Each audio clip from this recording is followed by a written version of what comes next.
Power Vision, I think it's time you mind your own beeswax, as Stephen Paul translated it. I read it as Minja when I first saw it. I was like, what?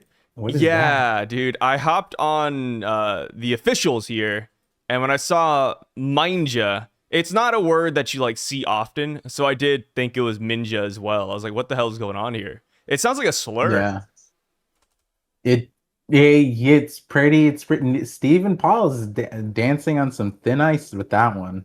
It's very Yeah. close. Mind your Very own close. beeswax. God. What a Yeah. what a translation, man. Yeah. Beeswax is an interesting thing because like we had buzz off. So it's like that makes, especially with the context that we have, it kind of makes more sense. It's like when you want distance from your family, buzz off, right? Like that's the song. Versus Yeah. mind your own beeswax kind of doesn't really fit the context later on. But hey, at least I got the that prediction right. I got that. That prediction was a pretty good one, That right? was a good Song one. title. Hey. Yeah, your prediction for the chapter was that we would have a song title chapter combo. Mine though, I would say I would argue was a little bit better. I don't want to hate you part, but here's the thing. Here's the thing. Got predict mogged. We got guitars in the chapter, man. What can I say? Lots of guitars Lots of too. guitars, lots of guitars. But before we get to the Yeah. guitars, we do got to talk about Boa. It's another reader request. I can't wait for Luffy to eat this. Hancock practices her cooking, and I don't think that cooking's doing too well. It looks like she has the Mare no Mi. She's burning all the food. Yeah, yeah. Or it could be like hibachi. I mean, even hibachi, you don't burn the food. I'd like to imagine. Yeah, but sometimes they light it on fire, you know? Like maybe because it's just a picture, we don't get the Yeah, video, they usually you like know? light, I don't know, like two onions on fire. That's It's true. generally not Yeah. giant slabs of meat all at once. Maybe she's like trying to get that smoked. No, you wrap it for smoked flavor, but like Oh, yeah, like the I mean, charcoal, like stuff, like you bury yeah. fish and set it ablaze or something. Yeah, yeah, something like that. But it seems like she's doing a mix between hibachi, Korean barbecue, and yeah, you don't light the grill on fire at Korean barbecue. So, Yeah, um, it looks like she's cooking in the yeah. pits of hell. Yeah, a little bit. Even actually no, they have some. Ooh, wait, hold on. Oda gave them an industrial Yeah, I see HVAC that. system I see it in the for the background. Why kitchen. was Oda so detailed with that background, actually? Yeah, it looks like he just went to a restaurant and just straight up just took like the HVAC. Yeah, this is an industrial setup for a restaurant. This is a really Sometimes nice Oda doesn't system. even put this much detail in, like, panels. I mean, look at the next panel. It's just Leuven in a white background. Like, he could have just done that for Boa, Yeah. but he said, nope, I'm giving her an industrial kitchen. Yeah, what was the Oda note for this chapter? Because like he frequently is at restaurants, so I'm guessing he's like he's been to enough restaurants where he's studied how much ventilation they need, Yeah. I guess. I think it was a food note. Let me see. Oh, yeah, it literally is a food note. Oda's note this week says Lawson's Pari Pari chicken is insane. It's a type of Right, food you could right. open a store and just sell that. Broken So English, but it is what it Lawson, is. he might have doxed Lawson's HVAC system, to be honest. Hmm. I mean, Yeah. there's like 1,000 Lawsons in Japan, so I feel like they're Oh, is it fine. really? Oh yeah, Lawson, it's huge. It's like they're, I mean, it Oh. is like a 7-Eleven kind of quick stop store. Oh, I thought it was like his friend Lawson. Oh Just some no, no, random. dude, you can't go to Japan without seeing, like, I'm not even joking, like 30 Lawsons. Oh, so what's like the American equivalent? American You equivalent, said 7-Eleven. 7-Eleven. Yeah. Oh. Yeah, it's like a 7-Eleven, Walgreens, like Oh. it's everywhere, dude. Like, I'm Oh, not that's even interesting. I had joking. no idea. Sometimes you will have Lawsons on the same street. Yeah, Oh, it's wow. massive, That's man. well, I didn't know that, and I don't know if my chat knew that either. So no one mentioned the significance of Lawson's to me. Yeah, shouts to Lawson's. I like it. Between the three stores of Lawson's, Family Mart, and 7-Eleven, Lawson's isn't bad. Hmm. I would Yeah, have it that's at the a bottom of that list, but It's just because the competition's better, but it's all the Wait, same. so have you had their peri peri chicken? Yes, I have. Is it good? Oh yeah, dude. Yes. Not only are the Family Chickies really good, but they're also like only $2. Yeah, no, Ah, no, dude. Those stores, all man, they right. got like the cheapest chicken known to mankind, and they're all amazing. Time to put it on the list of things to try. You Yeah, gotta make the Oda list, like all the things that Oda shouted out in those Oda notes, and then try them all. I probably wouldn't try the horse meat, but yeah, I'd try Yeah, everything that's fair. else. I would try one time for the one time, but I doubt I'd. 'Cause I always try something once, but Yeah, yeah, it depends on some things are fish, seafood for me is. I actually know I've tried a lot of seafood for the one time, even though I know I wouldn't like it, like mussels. Like I tried that, didn't you don't like like it, wasn't my mussels? thing. No, maybe it was it like people always say it's like, oh, like you got to try it this way or whatever. I had it at a pretty like nice place and everyone else liked it, so I was just like, oh, I guess I just don't like it then. Yeah, that's So fair. Yeah, I'd say if you try yeah, it once and you don't like it, that's it's whatever. You don't have to try it yeah, I again. think I had. Is mussels and oysters similar? Yes and no. I mean, they look the same, but mussels are like Yeah, the black shells, generally like this, and yeah, yeah, they're yeah, kind of green sometimes. yeah, Oysters and are just then slimy, but they're good too. yeah, that's what I was gonna say. Oyster is slimy. Yeah, Mussels oysters are wasn't slimy. as slimy. Yeah, yeah, yeah. Gotcha, Yeah, gotcha. that would be fun. Just Yeah. like finding all the food that Oda's ever eaten that he's talked about in these One Piece chapters and just go to Japan and eat them. That'd be nice. Which reminds me, have you seen the One Piece game we're getting? Yeah, the gourmet game, right? Like Dude. it's like a dine and dash. Yeah, I fucking love that. I'm so excited. Yeah, those are exciting. What was this? It's coming out like on the Switch or something? All platforms. So Switch 2, Steam, Ooh, Xbox, PlayStation. It's everywhere. you think it's gonna be bigger than Odyssey? Yes. I'm not even joking, it Really? will be, yeah.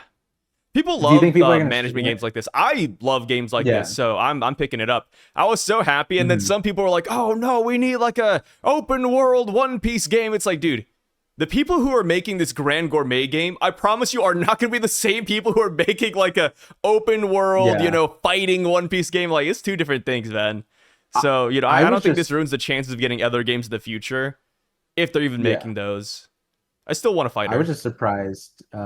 They said that in the game you can use devil fruits like Ace's and Anel's fruit, I think I saw, and I was like, Yes, you what? can use Ace's fruit in exactly the same way Boa is using the fire in this chapter. You can just burn food. Anel, I mean, it's not like canon, of course. Anel shows up and is like, "I will help," and then he like electrifies your food. It's stupid. It's just, it's like cooking mama stuff. So it's probably like a buff, like you cook faster with Anel and Ace's fruit or something like Yeah, that. or like you add in a tribute, like, "Oh, it's plus 10 love," or plus 10 fire. Yeah. Yeah. Yeah, yeah, yeah. I thought that was interesting because, like, I remember I forget what game it was called, but way back in the day when Farmville was big on like Facebook, Yeah. I played a different game called like Cookville or something like that. It was just the kitchen version of Farmville, and I remember me and my brother were going nuts on that. Like, we had huge ass restaurants, and we were just like, farm food. I forget what we did, but that was a crazy time in life. Dang, what a throwback. Yeah, I love cooking Ooh, games, man. So this was like right up my alley. Unfortunately, they only have 400 characters. unfortunately. Yeah, because there's like 1,400 characters in One Piece, so we're missing a Yeah, lot. yeah. Is Panda, do we know if Panda Man's a character? I would be shocked if he isn't. We literally have like Yeah. movie characters and what filler characters in the game. If Panda Man isn't there, I'd be very shocked. Yeah, yeah. I wanna play as Panda Man. I gotta get some of these One Piece games. I've yet to play like One Piece games. I haven't played Odyssey either. Oh yeah, that's probably for your health. Yeah, just don't play it. Oh, okay. Yeah. Fair enough. So Heard it from Sai. Mind Your Own Beeswax, chapter 1185, first page. We have Leuven. He's just frame mogging. and he Yeah. sends Brook off to Candel. Brook is now Candel's squire, and he wants Brook to just get educated and all that good stuff. And we see that Brook is, going around raiding the ladies. He likes most of the pretty ladies, but he doesn't like the fat one. That one's just a little bit too chunky for Brook. He says, skip that one, actually. Candel says, stop that, Brook. And then we have Yeah. Brook saying, hey, don't worry, Candel, you're the prettiest. And she corrects him, saying, that is Lady Candel, you're the squire. And then we see the panty gag firsthand, where even as an 8-year-old, he already has the gag ready to go. He already wants to see some panties. And Candel's Yeah. like, yo, that is, you're not even saying it properly. Come on. Yeah. It's funny because like this is normal, right? Like it like Brooke doing like he's just being a kid, right? Like Yeah, he's just kids being a kid. have yeah, and like I thought that was interesting because like last chapter I think there was a comment on things talking about Shuri and like what she was saying to Brooke as like a 14-year-old, and I was like kids also do that. Like there's plenty of like kids that act Yeah. like that, and it's kind of normal. It's like normal kid behavior. What's not that it's not normal, but the gag is a gag because Brooke does it as an adult, and that's when it's weird, and it's like it's acknowledged as it's weird. Like I'm pretty sure in the first panel when he does that in like I forget what chapter it is, like 446 or something like that, 443, something around there. Like they're like, could you stop sexually harassing me? That's like what they say to Brooke because of the whole panty gag. And it's like, yeah, that's because as an old guy, it's weird, but as a kid, it's normal. And I just thought that was interesting because it was just like, wait, this is like a normal kid thing to do. I mean, I didn't say things like this, but like kids say crazy things all the time. It's Yeah. like, I stole my cousin's yeah. panties when I was that young.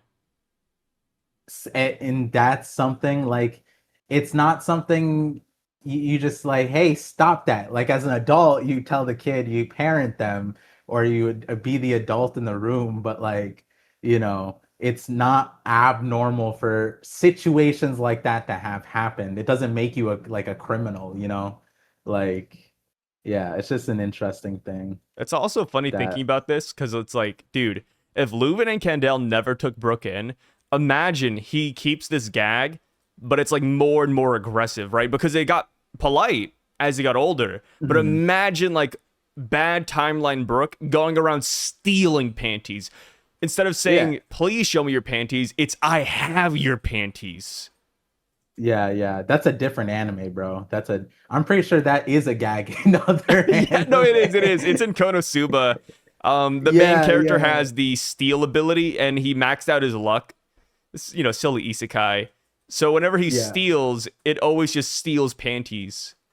Yeah, yeah. I remember that. That's a good Yeah, it's one. old. Or like not a good one, but like that's a That's a funny good one. use of yeah, You don't have of to be of PC. the It's okay. circumstances. No, and I'm trying to be a PC. I'm just saying like Sorry, it would ladies. be I wish this didn't happen to you. in his situation, Looks at I'm an pretty anime sure girl. he's wanted to steal like actual things that would have helped him in the scenario, and then he Yeah. ends up stealing the panties, and it's just like, all right, like, Yeah, yeah, it, that's pretty much it. I think there was one time like he tried to steal a sword or tried to steal an orb, but every time it's always just panties. He just can't help himself. But I think it's yeah, because yeah, he deep down wants the panties, so that's why it always mhm, goes to it.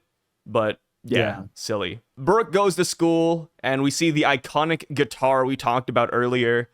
And it turns out that Brooke doesn't like school outfits, but he does want a military outfit one day, which I thought yeah, was hilarious. I mean, I get it. Military outfit is a lot more aura. So we then see him sleeping with the guitar.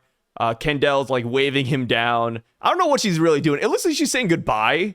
Like, goodbye, Brooke. See you later. Oh, no, no, no. She's tucking him in. yeah, yeah. She's Yeah, tucking she's him in. tucking I him was in. like, Okay. wait, what are you talking about? Yeah, I was confused. It looked like she was waving goodbye with the handkerchief. Oh man, I just realized What's up? his shoes in bed, bro. That's crazy. I mean, he's a nasty ass kid out of the slums. What do you expect? That's fair. That's You fair. got to At give him least he put him time. up on the guitar. He put him up on the guitar. He might not be wearing the other shoes. He might only have one shoe. Oh no, he has two shoes. Never mind. Never mind. Maybe there's slippers. Oh yeah, yeah. He can't afford shoes. Yeah. Yeah. But yeah, that would have been crazy if I scrolled up and I did see Brook only had one shoe when he was walking around. Dude, look at the guy in the next panel. He looks like a knockoff Gold Roger. The one saying you're a lucky kid. Yeah, Dude, yeah, it's yeah. knockoff Gold Roger. He's got the pirate cape and everything. Damn, it's like Zinc Zodger or something. It might even be with how One Piece goes. That might be Roger's dad, Oh, ooh, call him Nickel. Nickel. Oh, Yeah. because gold, Nickel Roger, Yeah. Nickel Roger, Zinc Roger. Ooh, what's another good like Amethyst, Iron. Amy. Okay, I thought we were doing like periodic table. Oh, okay, sorry, my bad. Yeah, Yeah, I'm just yeah, bringing in yeah. like just random stones now. Crystals. Yeah, Yeah, just literally crystal any Roger. rock. Yeah. What was What's your valuable favorite before rock? gold? What's my favorite rock? I don't know, but I do have a rock collection. I just don't know the names of rocks. Like I like the special rocks or just geodes, rocks you find on the ground outside? special rocks. It was my brother, Okay. like my brother started collecting them, but like, um, it's a funny thing where I live, like the state, doxing myself, but like, it's like where all of the glaciers in North America pushed up all the rock into the state, and so there's a bunch of like special rocks that you could just find in like your backyard. And so That's when we were cool. kids, my brother, yeah, found a bunch of rocks, and then we polished them, and then we kept a few. I think I like the one. It's like a geode or whatever, where it's like cracked open, and then there's like pink crystal inside of like a black rock. I really like those, but Yeah. I don't remember what Okay. those are called. Yeah. Funny enough, amethysts usually come in that way, but I mean, I'd say most gemstones can.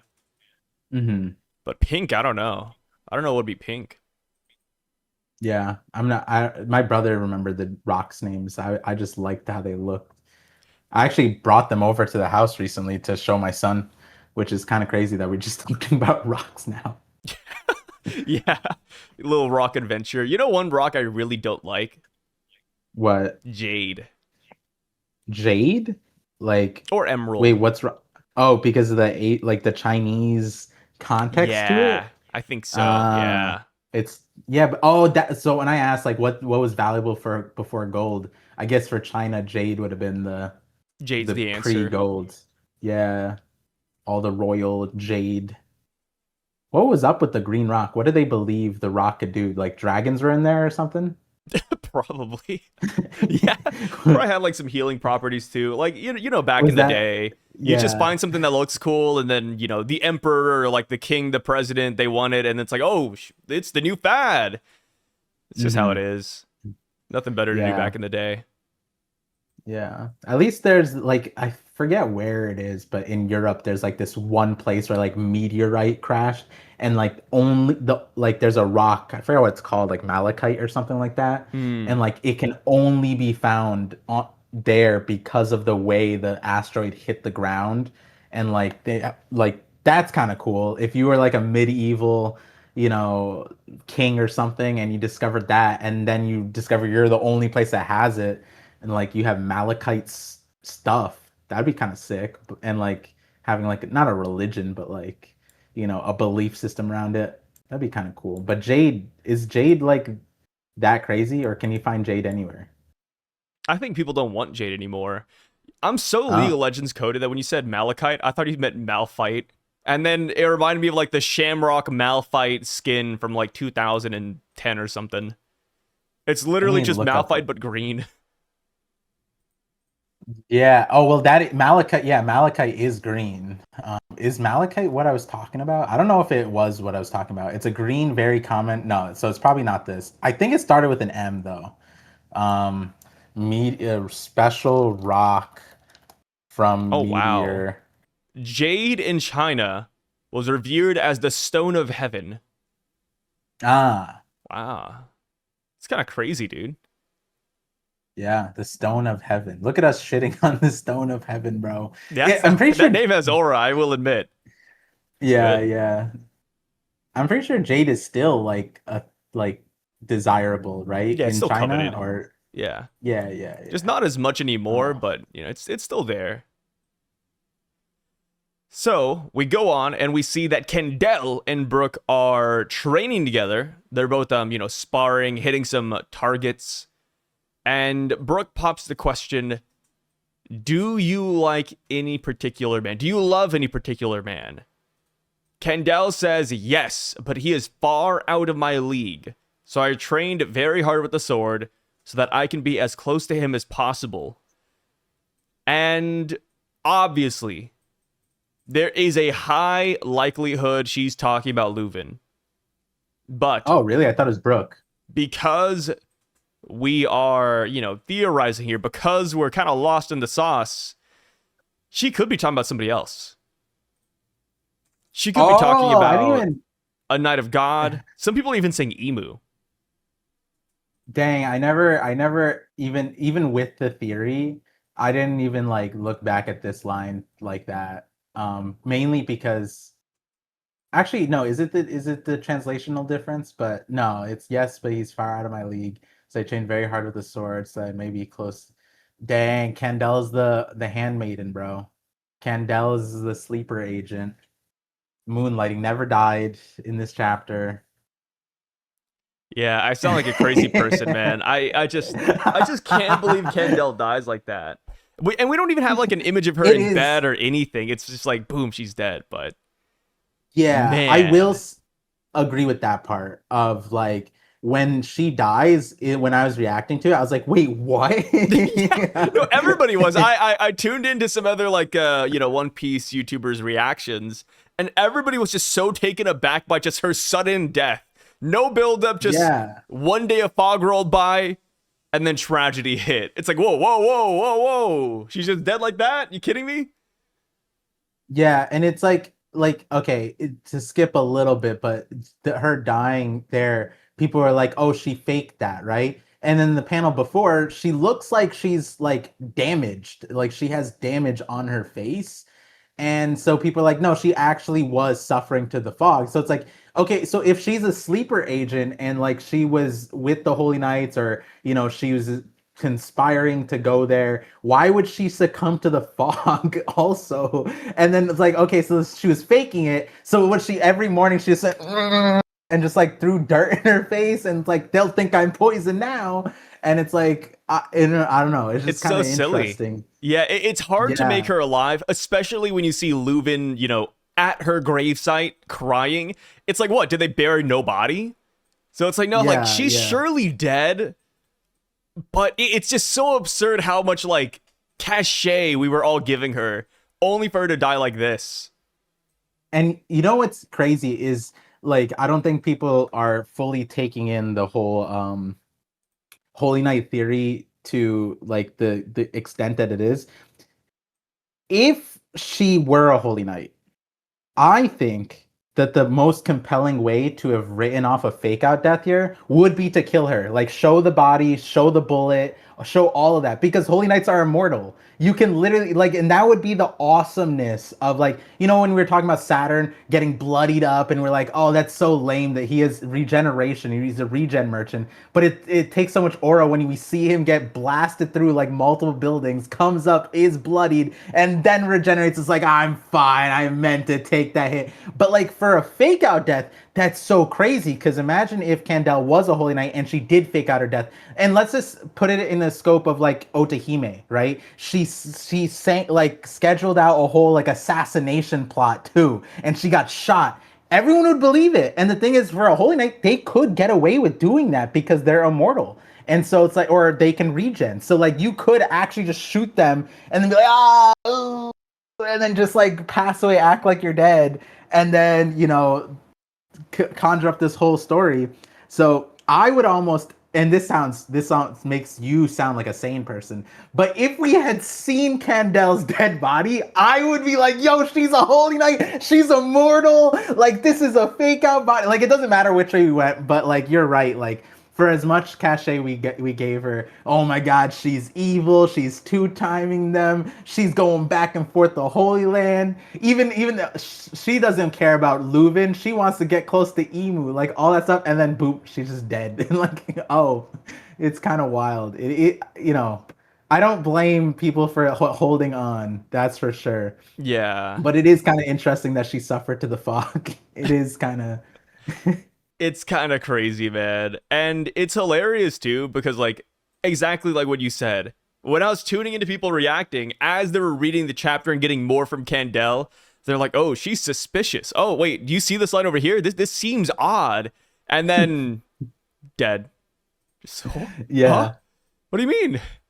No, come back. That's that's so funny. I like I was n- I read the chapter and I didn't hold the Holy Night thing in my brain, but now like re-looking at it with this scale like she's evil and like reading the chapter that way, now I'm like, "Oh my God, these lines are kind of crazy. They're so vague for no reason." Especially what comes right after this, the vagueness of Shuri's birth, the part that we're out of the chapter. Like even that, Yeah. like why was that so vague? And, Oda's you not know, usually this vague. not just with the lore of Candel, but we're also kind of missing her strength. Like because when she was introduced, the Don Marone family was after her. It's like, oh, like maybe we'll have a confrontation. Maybe we'll see what Candel's all about. But we never see Candel fight. Of course, we had that, chapter where she's bursting onto the scene to save Brook. But aside from that, it's like, yeah, like I wish we could have seen her do something of note. And the reason I say that is because later on in the chapter, Brook is sparring with Shuri, and he kind of hints that Shuri might have future sight abilities. And Yeah. Shuri's response is, yep, I want to be just like Mother. And it's like, oh, are we saying that her mom did have future sight? Like, yeah, she already had it confirmed? Because if so, even crazier that she died to fog, man. But then again, I guess some of the best characters have died to illnesses. I compared to Goku. Like, Goku had a heart virus in Dragon Ball. Roger had his illness in One Piece. So I guess strong characters do get taken up by illnesses every now and then. But it's just kind of crazy to think about, though. It's like, nah, dude, Candel? Like, I would say in her prime, she's probably the strongest person in the kingdom. And she died to fog? I'd believe Leuven. If Yeah. Leuven were to die to fog, I'd be like, yeah, okay, fair enough. He's not his prime anymore. He's a little bit bigger now. Sure, why not? Yeah, he's dead. But I'd also Candel, damn. yeah. I mean the Roger thing is also different too because it's not that he died. He fought the illness like out of sheer like he was supposed to die well before that. And like Crocus was like, "Hey, don't do this, blah blah blah." But like Yeah, he would just constantly battle it with his what we think to be his strong will. And it seems like yeah, like this is a fodder way to die. Like in the same vein as like Brooks' entire crew dying to like poison. Yorkie and them, they tried to fight it and they were trying to seek doctors and they left through the Calm Belt and we don't necessarily know what happened to them. But like, with Candel, it is kind of an interesting way for her to go considering Brook lived, Leuven lived, Shuri lived. Shuri's a younger, Candel in a lot of ways. So it's like a kid living this. Yeah, and that's the thing with like poison. It's like, I guess you can't really. I don't know. It is one of those weird things that it's like the other woman trope in One Piece, where it's like when I put up the whole Candela's evil or the mom's dying kind of thing. Um, Everyone's like, "Oh my God, it's a One Piece trope." Well, here's another One Piece trope: strong woman written out of the story very quickly. yeah. So it's an odd thing, but also, as far as the Holy Night thing goes, I just saw a really small detail that I think is worth putting here is when she says like strength and etiquette is equally important. If she were a Holy Knight, she'd be the craziest like role playing, LARPing like civilian ever. She's donating to the like the band that's playing. She's throwing a coin to them. So Yeah. like, yeah, that's crazy. So what Holy Knight is out here doing this? You know what I It's good mean? So it's roleplay, like, man. yeah, if she's a Holy Knight, she's like the nicest. Like, she has enough of a I don't even know what it'd be. Like, I can't picture for Garland doing. Like, I guess I could, because like he If did. it's a mission, I could see him Yeah, doing like I it. want to. That's what I want to see. I want to see like what Garland or like what the Holy Knights act like when they're on these missions. Because like we saw it with like Cypher Pole, where they were like completely normal shipwrights and they were out there working, you know, elbow grease into the whole job and everything. and they didn't complain or anything like that. In fact, Kaku loved it. So it's like, I wonder with the Holy Knights, like, do they enjoy these missions, or do they go home and they're like, oh my god, I had to give a coin to this poor kid? I mean, it Like, depends how much you know, they enjoy the person who gave them the mission, right? Like, if Kendall, like yeah, it's hypothetical, true. right? All just Yeah, theory crafting, coping, even. But if Kendall really is in love with Imu or somebody else from the Holy Land, and this is how they get closer to them, yeah, I don't think she'd mind. that's true. That's true. Dude, the Oda needs to. This is something we can't leave. Can we leave the flashback and then like everyone still thinks like this? Because like if Kendall's just dead and then like we just keep moving, and let's say next chapter, even let's say the theory is true, but next chapter it doesn't address it, right? Like how would Oda bring it back up? It would be through like something like Gunko, Yeah, right? it would be end of Elbaph, which is the painful part, right? Because Yeah. this is a pretty decent theory, but it's just one of those theories that's going to sound crazy until it comes true. Obviously, we're not going to bring this up every single chapter. When we're out of the Brook flashback, we'll drop it. But if we get Gonko's POV, there's a chance that she knows that her mom is up in the Holy Land. So Yeah. if That's Candel true. is an Like she's like agent, we Kendall's. learn by the end of Elbaph. Like imagine, because we know that Gunko goes up there, right? Brook says that's the last thing he sees. Imagine she makes it to the Holy Land and her mom's right there waiting at the coast.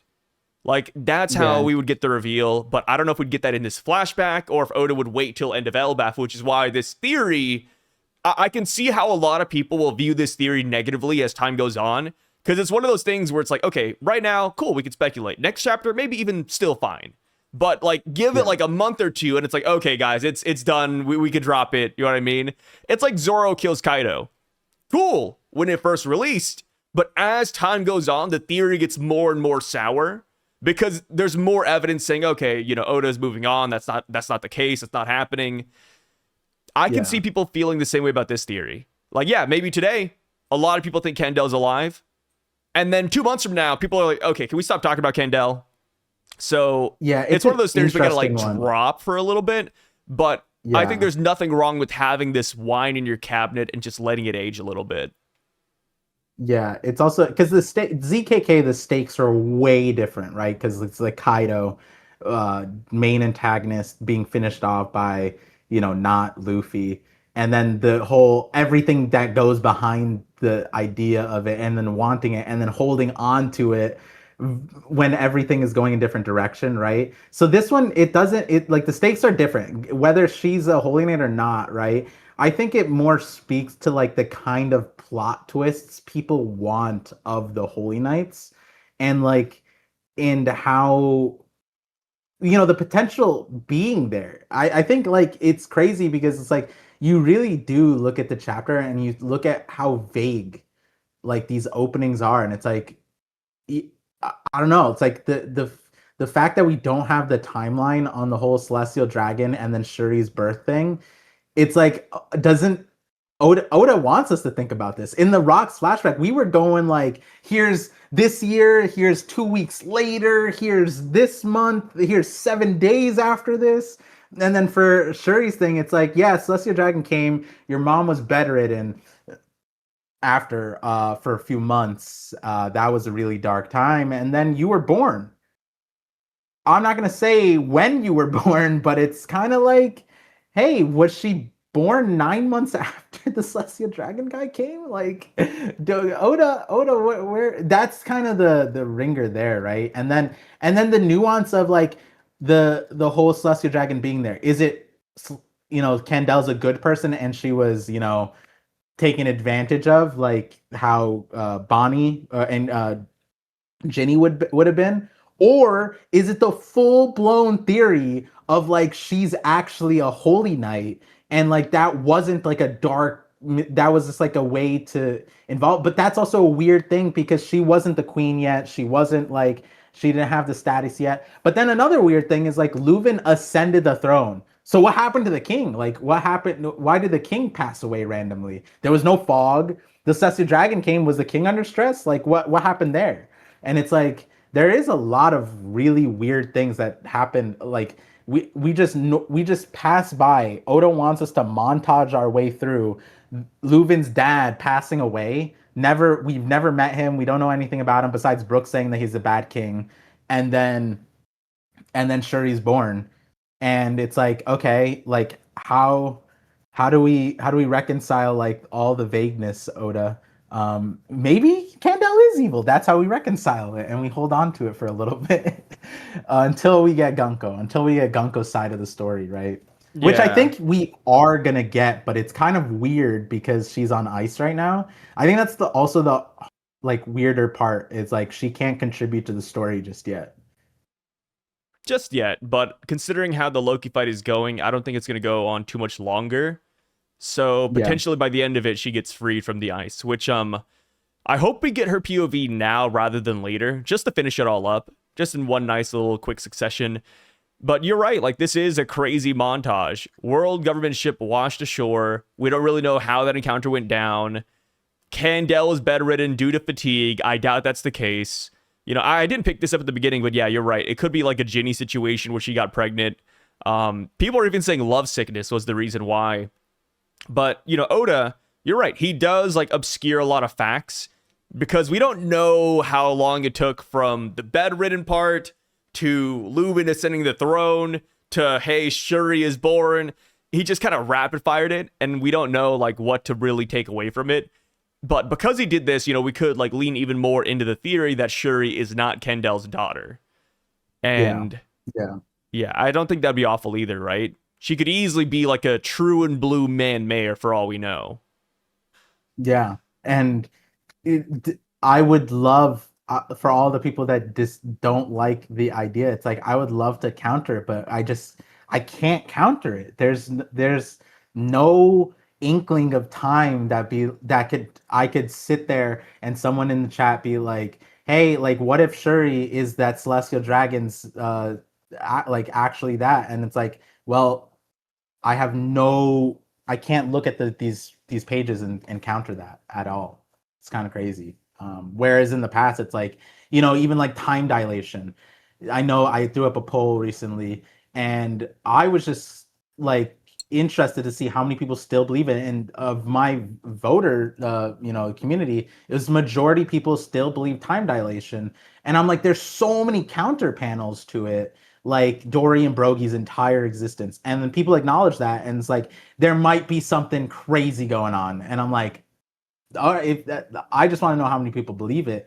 And it's like I can counter that theory, even though like it's a popular one and it doesn't make sense for a lot of reasons.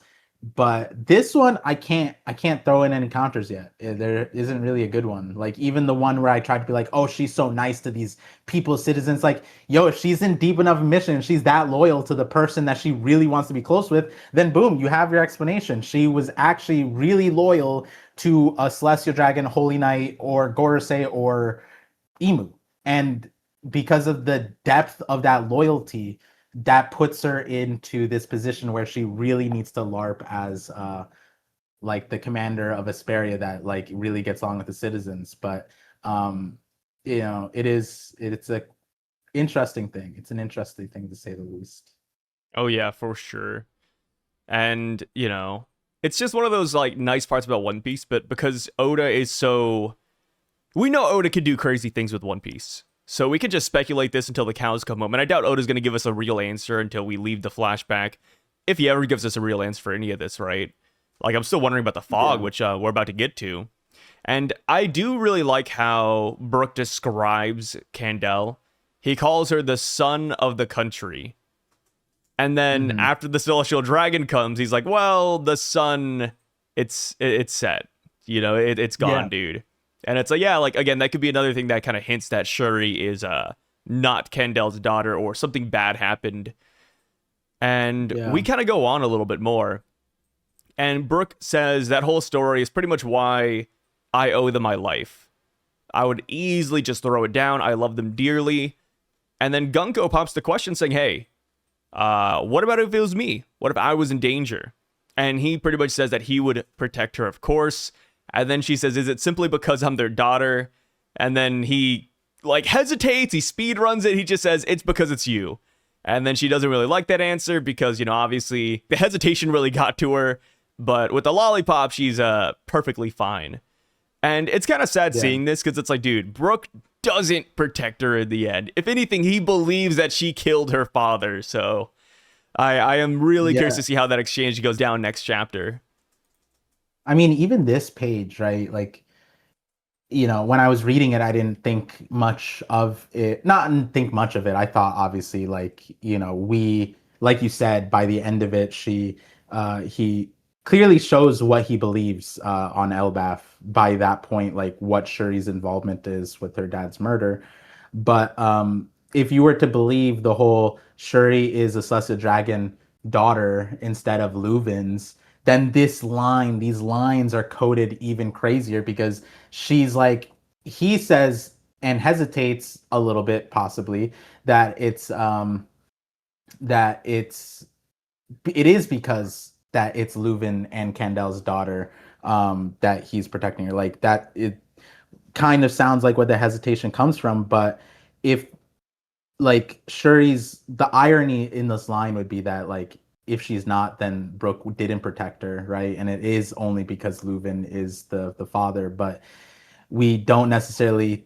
It doesn't sound like Brook believes otherwise. Like meaning whatever situation the end chapter gives us or the end of the chapter gives us, it doesn't sound like Brook ever finds out about this whole plot that we're talking about. So I don't think we find out from this thing again. We would have to find out later.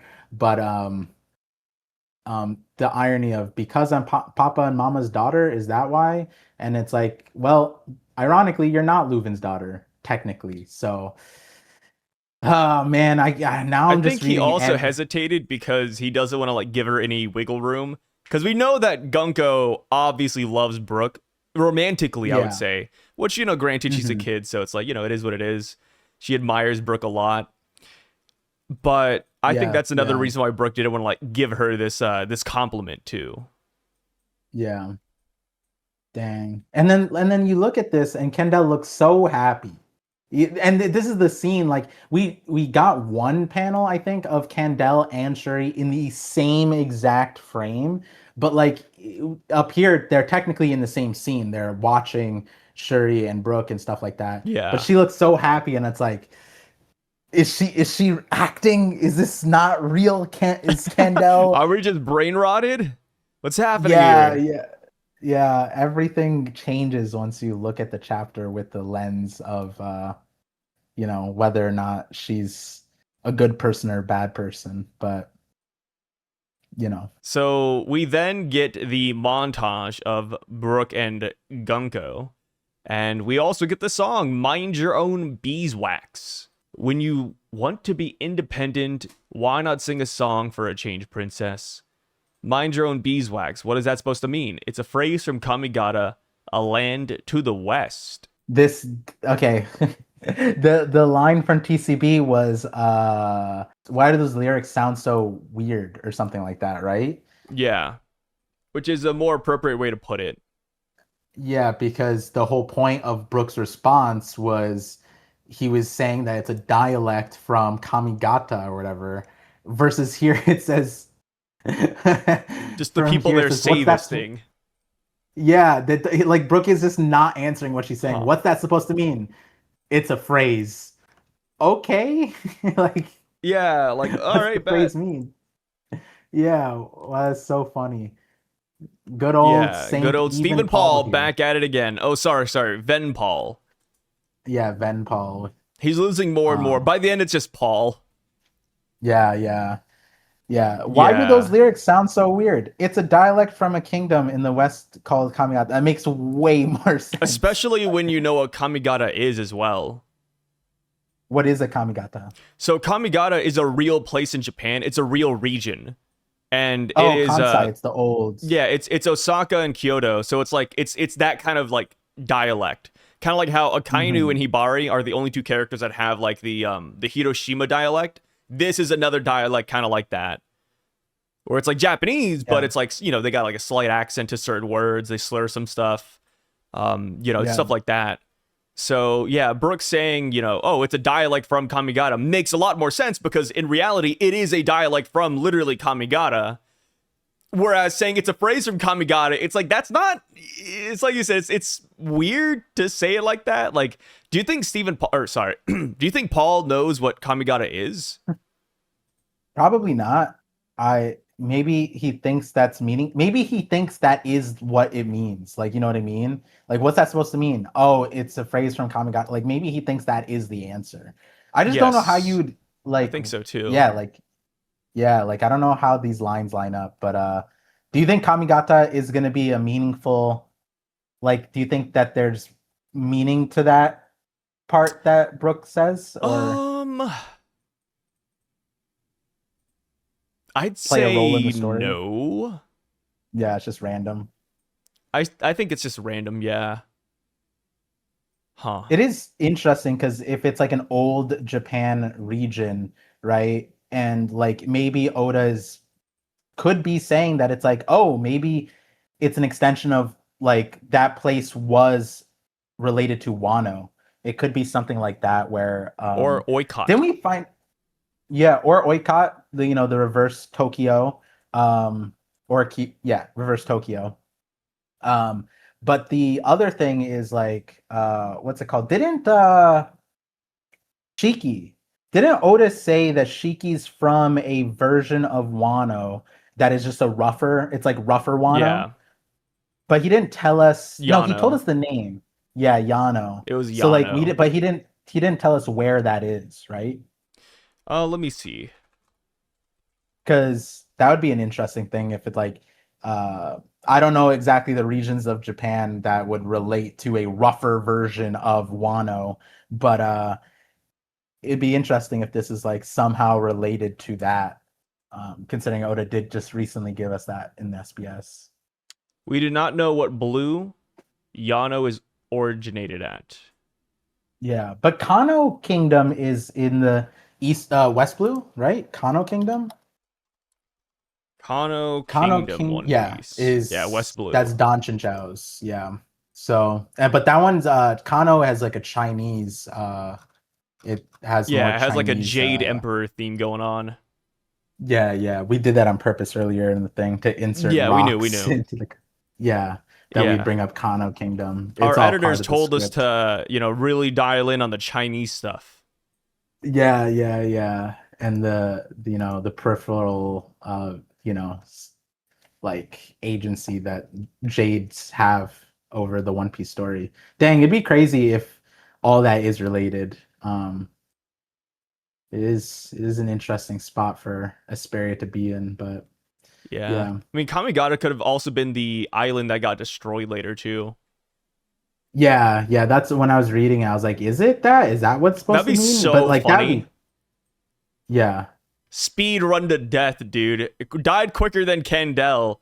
Hey, there's this place called Kamigata. Same chapter. I heard the land in the west got destroyed, man. What's up with that? Literally I Kamigata. mean, the West is getting like terrorized by the world government. They can't keep their hands off of it. It's like we every place that's gone into history as not being in history is like it's all West Blue, O'Hara, Esperia, God Valley, whether it's Kamigata or some other place. But like another place in the West Blue got erased too. So it's like, Huh. what is going on? If I was in the West Blue, I'd move. The only Hearing blue all these that stories. hasn't been like terrorized, I'd say, is the South Blue. Okay, let's play with this for a second. The North Blue constantly has to deal with, sounds like a meme, Judge and the Vinsmokes because they're constantly going around trying to conquer the land. Oh my god, the Vinsmokes are coming if you're in the North. If you're in the West Blue, it looks like it's the world government and this roaming fog. Like they're the main issues. And Mafia. And And the the Mafia Mafia. families, yeah. And then in the Yeah. East Blue, let's just play with the Shiki thing, the Shiki strong world storyline, where he's Yeah. destroying islands in the East Blue. Like, which one would you rather deal with? Shiki, the West Blue problems, or the North Blue Vinsmoke problem? Bro, even without Shiki, when you think about it, like the world government does have a heavy hand there because Garp's always there. And Garp's always in the East Blue, and it's kind of wild. And if you're not like whether it's Garp or Dragon, Dragon's also always in the East Blue too. And it's like one way or the other, it's kind of like you can't really get away with a lot in the East Blue. And the peak of it was what Buggy and Arlong, and like Yeah. Arlong was already running the. I mean, if we go with the live action, it's like Buggy was prolific, wasn't he? And so was Arlong. They were both just running East Blue. And between them and And like the Shiki. Fishmen, yeah, the Fishmen were taking over East Blue. Between Fishmen, Garp, and then you throw in Shiki there, yeah, the South Blue is sounding pretty safe. Yeah, I mean South Blue we don't really I don't know even much remember. about. We need more lore for it, but yeah, we need to know that Yeah. there's like a big bad villain in the South Blue. Yeah, who do we know is Right now, I from the probably just want South to deal with Blue? like the North Blue. Just give me the Vinsmokes any day. Oh, that's why Roger went there, bro. That's where Ace was born. So Rouge was there. So that's why Roger picked the Ah, South Blue, is because he knew his blue was screwed how about up, bro. this? If you're in the South Blue, you all the babies just die because the Marines keep on taking them. All the It's a yeah, baby yeah, that is exodus. the terror there. Yeah, Everyone who is born, I mean, Kid is from there, and we saw what happened. Kid, you don't want to be associated with him. Frankie's from there. Oh, actually, oh, shouts Hannibal's from the Hannibal. South Blue. Wow, Sengoku's from there. Okay, wait a minute. Um, Yeah, South Blue has some Kuzan, hitters. Kuzan is from South Blue. Yeah, the Kid Pirates, and then Sorbet Kingdom is in the South Blue. Not awful when you really think about it. Yeah. Yeah. Oh, and you know what's crazy? Actually, the most successful man in the One Piece world financially, zero to billionaire, came from the South Blue. Wapple. Guilt to Sorrow. Wapple's evil, Oh, no, evil Black Drum Kingdom is in the South Blue. So damn. he went from little zero to like Big O. Mattel, yeah, conglomerate, and he's like he made his own kingdom in a single like 2 years is was able to join the Reverie. That's kind of wild. It is big stuff. Yeah. Huh. Do we know where Guilt to He's able to Sorrow is pay. from? Well, according to this, let's The see. Casino King. Gil Tesoro. He's probably just Does not say. yeah, I mean he seems like a Grand Line guy, you know? Yeah, born and raised in the Grand Line. Yeah, residence Grand Tesoro and then former marriage law. Because he was Wait, a he was slave. this. Oh, I thought his wife was the slave. He's a slave too. He has the mark of the Celestial Dragon. That's why, like, Oh, he burned a right. star He into his put the body so star. he could get rid of it, like the fishman. Yeah. I'm remembering now. Damn. Yeah, I love Guilt of That's Sorrow. crazy. Good backstory. Kind of surprised that he went the Dofi route. Well, not even really the Dofi route. He's just like very casual. He went from I hate all Celestials to, you know what, I'm just gonna be my own, so nobody can take anything away from me anymore. It's like, damn, all right. Yeah. And now he's like working with Celestials hand in hand. It's like, come on, man. Yeah. At And least hold a grudge. he ended up pretty powerful. He has If he wasn't scarred, 33% of the world's income is what it was. yeah, I thought it was 25%. Might have been But 25%. It was regardless, around there. yeah, it was something like because I think it was a quarter of the world's GDP, Yeah, which it's just like I it's was just like, him. what? Yeah, yeah, they Yeah. added that in. I was like, holy crap, dude. He had like what, like 500 billion or something? Something No, ridiculous. crazier than that. I think. Oh yeah. It was like 500. It was like 500 billion berries or something. Or that's at Yeah. least what she was going to steal. Nami's like I forgot her name. Nami's like fictional sister that she made as a bandit. Her name started with the C. It was Nami's prototype Karen? name. Is it Karen? Karin. Yeah, Yes, Karin. Karina. Karina. Yeah. There you go. Because Phantom Thief. in one of the One Piece like drafts where like Luffy had a dragon and Shanks was like a knight, Nami was Mhm. Princess Karina. Mm, wow, I did not know that. Yes. That's why Princess Karina is a big thing. It's like, oh, like, obviously Oda gave Karina like her own character, but I wonder what he's gonna do with the princess part. That's why like the Princess Nami theories, like they're not Yeah, looking bad because in the prototypes Nami was literally a princess, and then I Shanks like was the originally a knight, and he's a knight here, so it's like yeah, I think Nami's gonna be like a princess or something. Another crackpot yeah, theory. in the movie that we're talking about, I'm pretty sure Nami and Karina both disguised as celestial dragons. So like, Yes. yeah. So I've always, I mean, I like the idea of the princess Nami, things, but I did not know the Princess Karina OG art concept that Oda had. Yeah. One of Oda's worst arts, by the way. Not Nami, but in that draft, Oda drew a dragon, or what he thinks a dragon looks like, and it is Hmm. disgusting. Damn. It is He probably top 5 worst dragons I've ever seen in my life. That's pretty terrible. Dragons are pretty It easy was to make cool. bad. I mean, it's mainly because it Wow. didn't look like a dragon. If you guys want to know what I'm talking about, just it's called Land in the Tail of a Dragon or something. Um, Land and the Tail of the it Dragon? looked like a earthworm with striped colors. It was not a dragon, guys. I promise you, it does not look like a dragon. It's like a dragon you see it out like SpongeBob or something. I think that's what he was going for. Maybe that was a gag, and obviously because it was never made, we don't know. But it's like I don't know what Oda was cooking with that thing, man. It kind of makes me scared that we're gonna see something like that in the Void Century. Which, if we do and it's a gag, that's fine.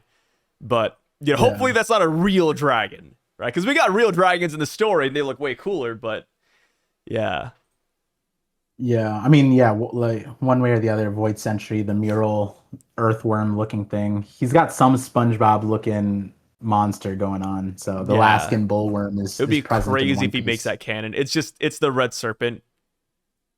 It's Yeah. gonna happen. He's gonna bring it back. We move on now, and now Shuri is 15 years old. And we see that Esperia has lost its music. The kingdom was shrouded in a deep and terrible mist that lasted for half a year. The country's heritage, its treasured instruments, all rotted, and the mist curdled into smog that That's so swallowed the gross. island whole. From that point on, the streets were filled not with music, but with the sounds of coughing. The poisonous smog racked the lungs of tens of thousands. It took several hundred lives. We see Kendall, and she says, "The mist will clear, guys. I'm sure of it." And then we see that Kendall got cooked right after that. Yeah. And it says, in the face of many baffling and horrific events, the kingdom grew weary and numb. And even after the mist lifted, the scars it left were felt by all deeply. All right, what do you think about this mist?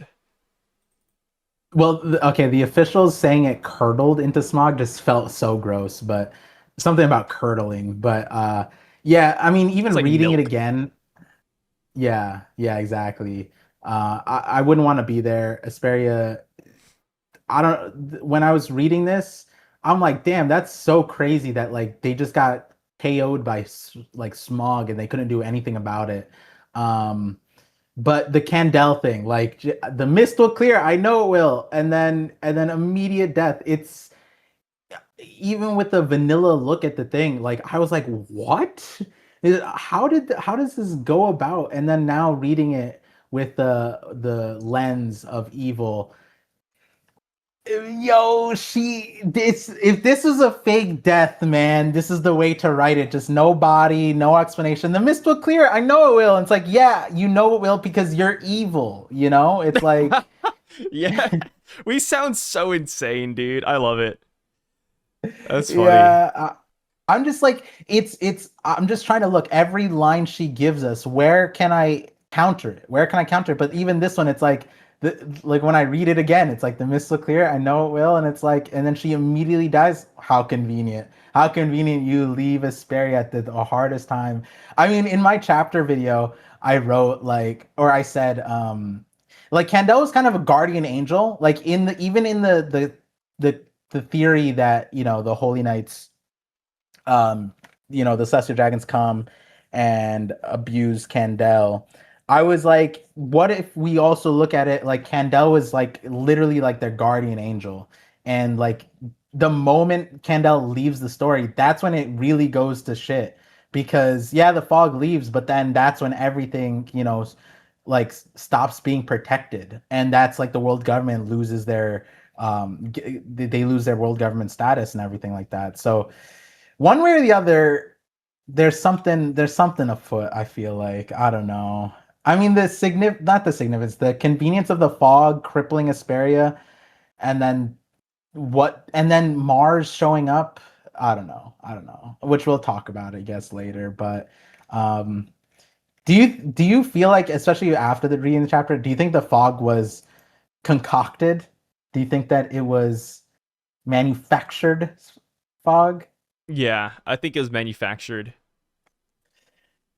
It's so random. It's just so random because like when I was like smog, like in all like in if you gave me like a month, 2 months of a break to think about all the ways Asperia could have felt, I wouldn't have come up with they get attacked by smog. You know what I mean? Like it's just so random. And it could just be that they just got hit with smog and we never get an explanation for it. But the other thing is like Oda really be doing Brook dirty with the fuck.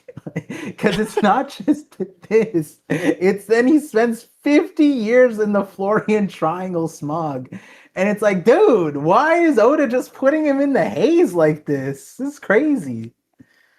That must have been now with Esperia getting done in by smog. It really is Yeah. torturous that Oda put Brook there for 50 years. And the thing is, the smog was his safe haven then because he didn't have his shadow for like, I forget how long into the Florian Triangle, but I think he was in the Florian Triangle for mad long, but then he had to stay in the fog because if he didn't, the sun would cook his ass. At what And point so it's does Brooks just start fearing steamy showers even? Yo, I'm surprised. Oh my god. Oh my god. We're gonna see the PTSD when Smoker shows back up in the story. The Straw Hats are. Oh no, they already did it with Punk Hazard. I'm surprised that Oda didn't have Brook cowering in fear the moment Smoker showed up on Punk Hazard, And also spewing out. there's Oh, a Shino film Kuni? stampede as well, because Brooke runs into Smoker there with Sanji and the gang. True. Yo, now thinking back to Punk Hazard, Shino Kuni, the smoke death thing, and Brook, I'm pretty sure he was running away, wasn't he? He was running away from the Yeah. smog, and then he saw people get turned into white statues that kind of look like waxy white candle-like statues. But anyways, this is a joke. Um, Now looking back at that's so PTSD filled that it's not even funny. Oh my god, dude. Oda hates Brook, or he Nah, but hates. Brooke, he's a wise man. He can differentiate like this, the smog and like the mist and the Florian Triangle stuff. Yeah, It's talk all about different in his brave mind. warrior. Yeah, He's the bravest warrior. Now that I think about it, he's been through a you lot, know what's man. gonna happen? Imu's gonna hit him with the "I know what your deepest, darkest fear is: fog." And then he just a fog rolls in. Oh my god. Oh, you know what? Black Maria also had a foggy thing too. I'm pretty sure when because she smoked that Yeah, the not it poison, was like a the pipe. hallucinogen. Yeah, Yeah, the hallucinogen, and then the smog fog rolled in, and then Brook relived his um Bink Sake Rumbar pirate days and stuff like that. So damn, smog is gonna be pretty important. I mean, hey, the Strahts did roll into smog too. Didn't Brook? Yeah, Brook was on the ship when they rolled into the Green Fairy fog, right? yeah. Or no, they drank Green Fairy, but they talked about the fog. Um, damn, yeah. I mean, Brooke was hit by the Anyways, fog too. To be fair, like the oh, he Thousand was. Sunny I thought and they the were just giant ship were drunk. hit by the fog. The only difference is that Ah, Brooke fell asleep on the giant ship and not the Thousand Sunny. gotcha. Yeah. Yeah. But yeah, man, Damn, this fog. Fog is wild. People are saying that the Knight of God at the end of the chapter did it. Some people are saying that Marcus Mars did it. Some people are just saying that it's natural. It's hard to tell, and again, going back to like what me and Par were talking about earlier, it's one of those things that we hope Oda addresses, but he doesn't have to. It could be a thing that gets explained later. We don't know, man. I hope it just simply gets explained later. Like next chapter, it literally starts with, hey, I'm the guy that had sex with Candel. This is my daughter. I did the like, if only there was a character in One Piece that was literally that straightforward. That'd be so crazy. I mean, that'd be a nice change of pace, wouldn't it? Yeah, I mean, we can get it from a weird way too. Like could. Saturn was the one who's just like, "Oh, your Oh my mom God, was the Saturn. seventh wife." It's like, Yeah, "Oh, just starts okay, damn." I dialoguing. didn't, I didn't think we'd get it like this, but I mean, it was perceivable, perceivable, but like it just was a interesting way. But and then as far as manufacturing the fog goes, Oda's been a little bit weird with the whole fog thing, right? With Harold, he was just hiding in fog, and Oh like, yeah, no, we've had mist many times in this one arc. Harold had mist, Loki had mist, God Valley had mist. I wouldn't really consider it mist, but the Elbaph fog is another one. And I think there's like one more example of fog coming in, but we had like a lot of them, and it's like, wait, what's going on with this? What is Oda yeah, cooking? yeah. Yeah, so I mean with Harold, I mean, yeah, the Loki one I actually forgot, but like I was gonna say the Harold situation, one way or the other, it seems like they have some kind of way. Like we were talking about the fog machine joke on stream, right? Like what if Shuri, or not Shuri, Candel set up a bunch of fog machines, and that's what we find out. But like, yeah, and even the whole fog thing, it's like I find like it's very contrasting, right? With the whole Herald flashback, where when Elbaph had a famine, the allied nations to Elbaph came in and provided aid. We saw that, like diplomatically, Harold did the mission, and everybody came through, gave food, clothes, whatever. Whereas if you're part of the world government, they're not helping you at all, even of only a few months of it, and it's like a fog. And one way, like this is also crazy because like with a famine situation, I'm not speaking super politically, but like you're less likely to see aid from like a famine that like a country should have been able to cope with on their own versus a fog that's like not supernatural, but like it's a fog that destroys like the environment. People are dying to it. That's like, hey, yo, if it can happen to them, it can happen to us. So we should help them, because if it happens to us, I would hope they would help us. But no, there's zero help given. And it's like, this is a perfect time for like, I don't know, Drum Kingdom to come in. Hey, we have the best doctors in the world government. We'll provide you 5 of our best doctors to figure out what this fog is. Or the scientists, like a scientist country comes in and then they end up providing aid or something. Or just, hey, how about refugees? Like getting them off of the island. And that's one of the benefits of the world government, is it's not illegal to sail. So you would think that like, hey, you guys are, suffering to this fog. How about you just evacuate for a little bit? Don't just die to the fog and sit inside of it. And it's like, if you weren't allied with the world government and you tried to sail away, you're a criminal, because it's illegal to sail. But if you're part of the world government, you are allowed to just get on a boat and go off and be like, hey, my nation's under fog, we have to leave. We're not illegal, or part of the world government. It's like, that's what they should have done.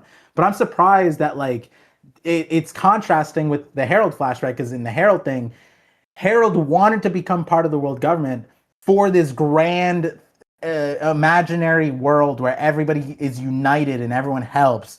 But it turns out, if you're part of the world government, they don't give a shit about you. And that's where it's interesting, because it's like you would think it'd be in their benefit to get the taxes and all this stuff, have a powerful kingdom. But one way or the other, if this is a manufactured fog, then they were purposely abandoned. If it's not, then the world government don't give a flying I mean, hoot not just about the world anybody. government, but also you could argue that Leuven didn't make a lot of friends.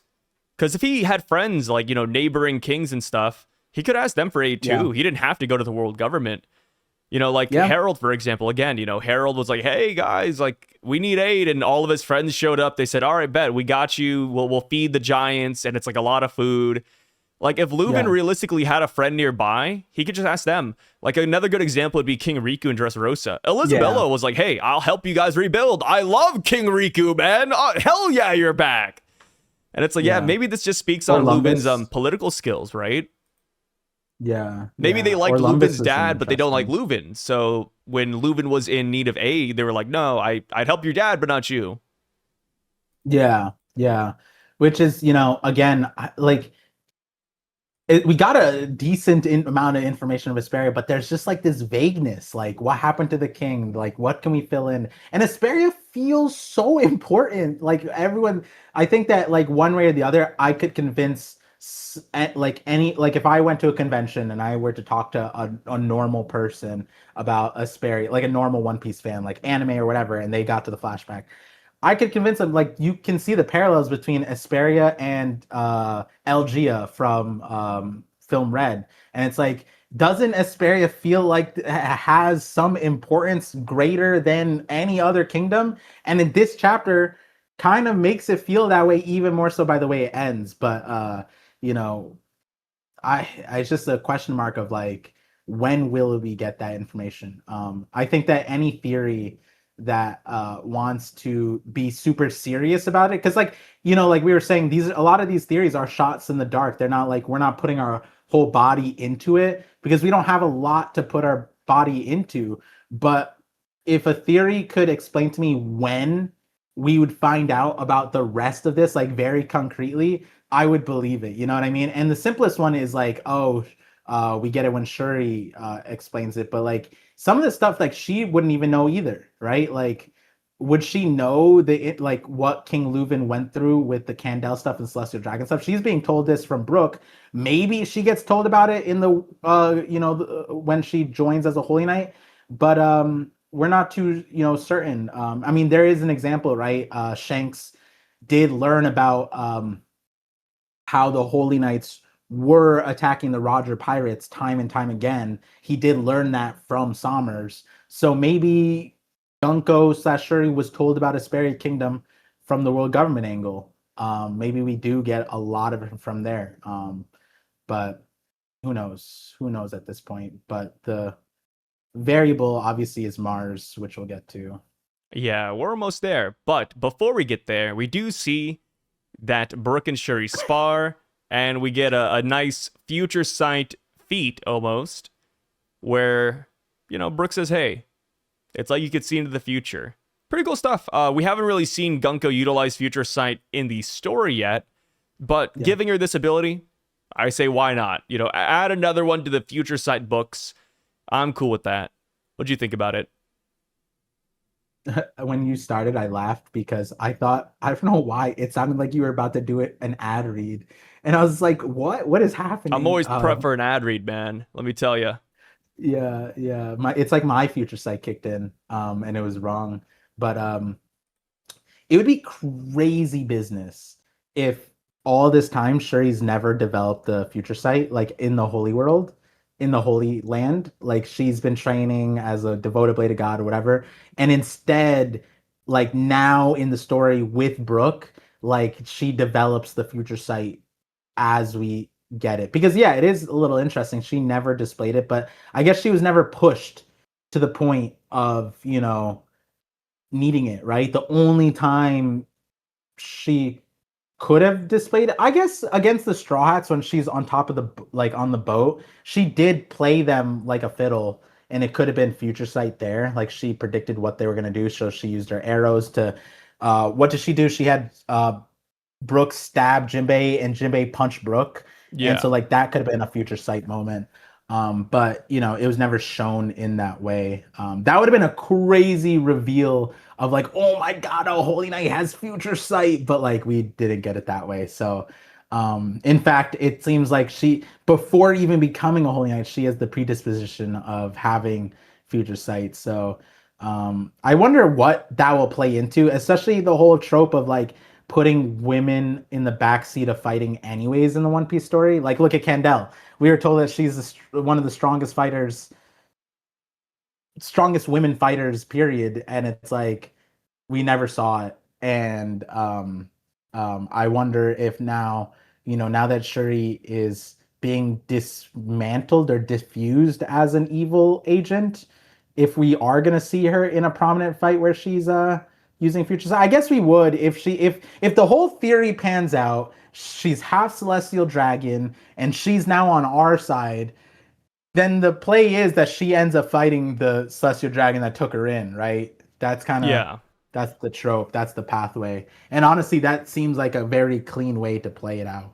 So, it honestly feels kind of cool, to be honest. Maybe Another Brook and Shuri revenge team father up. story. First we got Shanks, then we had Bonnie, and now we have Shuri. Add her to the list. Oh yeah, and then we could also have Bo, but not like a father thing, more like a just hey captor. Yeah, and she can pull out. Oh, she's fighting with Brook against the Holy Knight that Yeah. took her in. So it's like dad, figurative dad, and then they do a dual attack because Leuven was a two sword wielder. So Shuri and Brook combine for the Leuven slash, and we get like a we get a crazy combo This just attack, reminds me of and like it's the Bonnie thing. Like, oh yeah, so Bonnie and Kuma, they're gonna team up and get the guy who got Ginny. It's like the exact same thing with like a little spin on it. Yeah, hey, the Kuma one needs to do it on his own business, because he's there for it, right?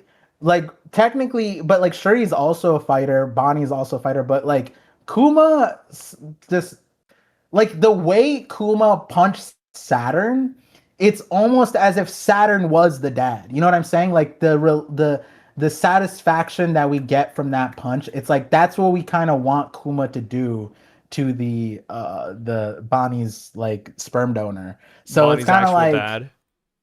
yeah, so it's like one of those things. What's interesting about the actual dad thing is like for Ginny's case, I can get why people would be more upset about that, but in Shuri's case, whoever the celestial dragon is, he might have been playing the like a good dad. Like yes, they're evil, right? They are evil. But if we see the way Garling was treating his kids, yeah, they're evil. But like he was doting over his kids, you know what I mean? He's like, "Oh my god, Shanks, like I tried to, like he did try to get him back, maybe not personally, but like he was, yes, they are evil, they do heinous things, but interiorly as a dad, he was present and he was there. So we might get that Shuri's celestial dragon dad. Hey, at minimum, it seems like a celestial dragon dad told her bedtime stories about Nika. You know what I mean? Like True. he read bedtime stories. So it's like how many dads in One Piece were reading bedtime stories to their kids? He is evil, but like, hey, he was there. Like technically, he might have been playing the role of an actual real dad, just an evil one, just an evil one. Oh yeah, You know. exactly. People are always like, So "Oh, Garling's a bad dad." It's like, well, I mean, he's a bad husband. Is he a bad he's a dad though? I bad don't think so, man. person. Yeah, like A he, bad he loves person, Shanks and but like Shamrock though. Let me tell you. the main bad dad part is he killing the mom. Like killing the mom is crazy, but like he didn't even give her the option of coming to the Holy Land either. He just walked No, up and killed her. he did So like not want that's her. if like, okay, to put on my the celestial dragon lens there, if he offered her, hey, do you want to be a celestial, like we have all the childcare, healthcare, all the stuff, and it's like, and also God Valley's gonna sink, and then she denies it. I'm not saying she's a bad mom for that, but then you could say, hey, he tried. He tried to keep their mom in the picture. But it's like, what is he supposed to do if he knows that he's the one who signed up God? Well, okay, no, the bad dad part is he did without any like signing papers or any like proper like permission. He did sign away God Valley to sink. Like he was like, haha, 2 years from now, let's raid that place and sink that bitch. And it's like, dude, you didn't even ask the wife yet. You know what I mean? That's the bad husband part. That's the bad dad part. But past that point when like with Shanks and Garling, Shamrock, you know, It's and you know what? He didn't even change their names. Do you think that he named them or he just kept the mom's names? He kept the mom's names. So hey, at least he respected her enough to keep the names. That's kind of cool. Yeah. Like I'm saying, Yeah, dude, trolling a little bit. Garling, you can say he's a bad husband. Is he a bad dad though? That's still up in the courts, man. We don't know. We don't know. We'll see what it's all up to Shanks. Let's see what Shanks has to say about it. Yeah. We'll see what Shanks and Shamrock have to say about Garling, and then we'll talk about that again. But we see that Brook and Shuri are done sparring, and that Brook wants to be a pirate. But of course, he is faithful to the king. And speaking of the king, they say that, something is troubling him. What does Brook say here? My onus comes first. Dreams are a secondary matter. She says, oh, okay, I'll leave you to it then. And he says, you can't, and she says, I will. We then cut over to Leuven, and we find out what's been troubling him this entire time. And it is the fact that they cannot pay their celestial dragon tribute, so there's going to be a war against the WG. Brook immediately says, all right, bet, let's do it. And we hear that the WG gave them an alternative, and that they demanded 1,000 slaves. But to avoid that, he'd rather go to war. Which is, it makes sense, but also it's a losing battle. I think Leuven knew that they were effing cooked. There's no way in his mind he thought that he could beat the world government, especially when they're a stationary place like this. Like, there's absolutely no way. And he says that the world government will be coming here in 2 months. I'm not going to choose any sacrifices. We're just going to fight him. Then we see that people are asking Brook, hey, are we going to be fine? And Brook's like, yeah, dude, like, there's samurai warriors, there's giants, and let me tell you, the world government ain't touching them. Give them a little bite, and they'll be weak in the knees like they're running from a swarm of bees. Better think twice, because we got nothing to lose. Yeah, That's good. Look at that. Stephen Paul hitting us with a little bit of a rhyme. Yeah, he re-earned some letters for that one. What was that was good. Okay, hold on. Let me see what I've heard all these tales out where the deadly sea wind wails about a land that makes the mighty shake with fear, a land they won't come near. Home for the samurai and them giant folk exists like all the tales spoke. Like a mean old bee, a sting and they'll flee. They said to consider your views because you got nothing left to lose. Versus Stephen Paul. We're going lyric bar for bar. Well, I heard a little story once about a sea brimming with violence. Oh, damn, he's going Eminem with this a little bit. He wants us to mispronounce a little bit once in violence. Where have the we ever considered that Stephen Paul just has a crazy accent and this all just makes sense to him? Oh, it could be. Full of samurai warriors and towering giants. So watch out for all of them. Okay, there's no rhyme there.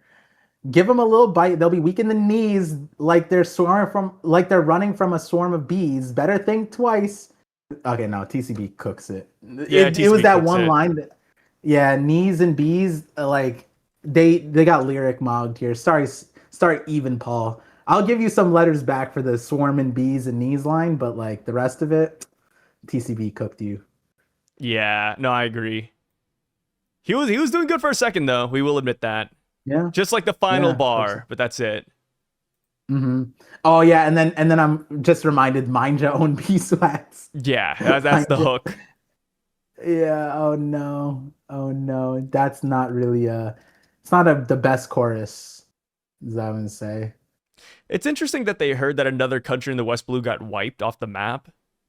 Because Ohara hasn't happened yet. So like whatever they're talking about, it's like this is recent. It could be Kamigata again. It's that kingdom we talked about earlier. And I wonder like what got them in that scenario. Because for Esperia, we're headcanoning that there's a reason for it all. That, Esperia might have a bigger role to play. But what if this really is truly a random event? Like this fog is roaming the West Blue, just destroying kingdoms. Yeah, then I just go back to my original thing where it's just like the world government should be vigilant. You know what I mean? A fog that could just destroy a nation. It's like you better be helping your nations with that. Like, what would be the point? It's like the whole point is like, hey, if something unforeseen happens, like we our back is had at the hands of the world government, but they don't have their back if it's random. You know what I mean?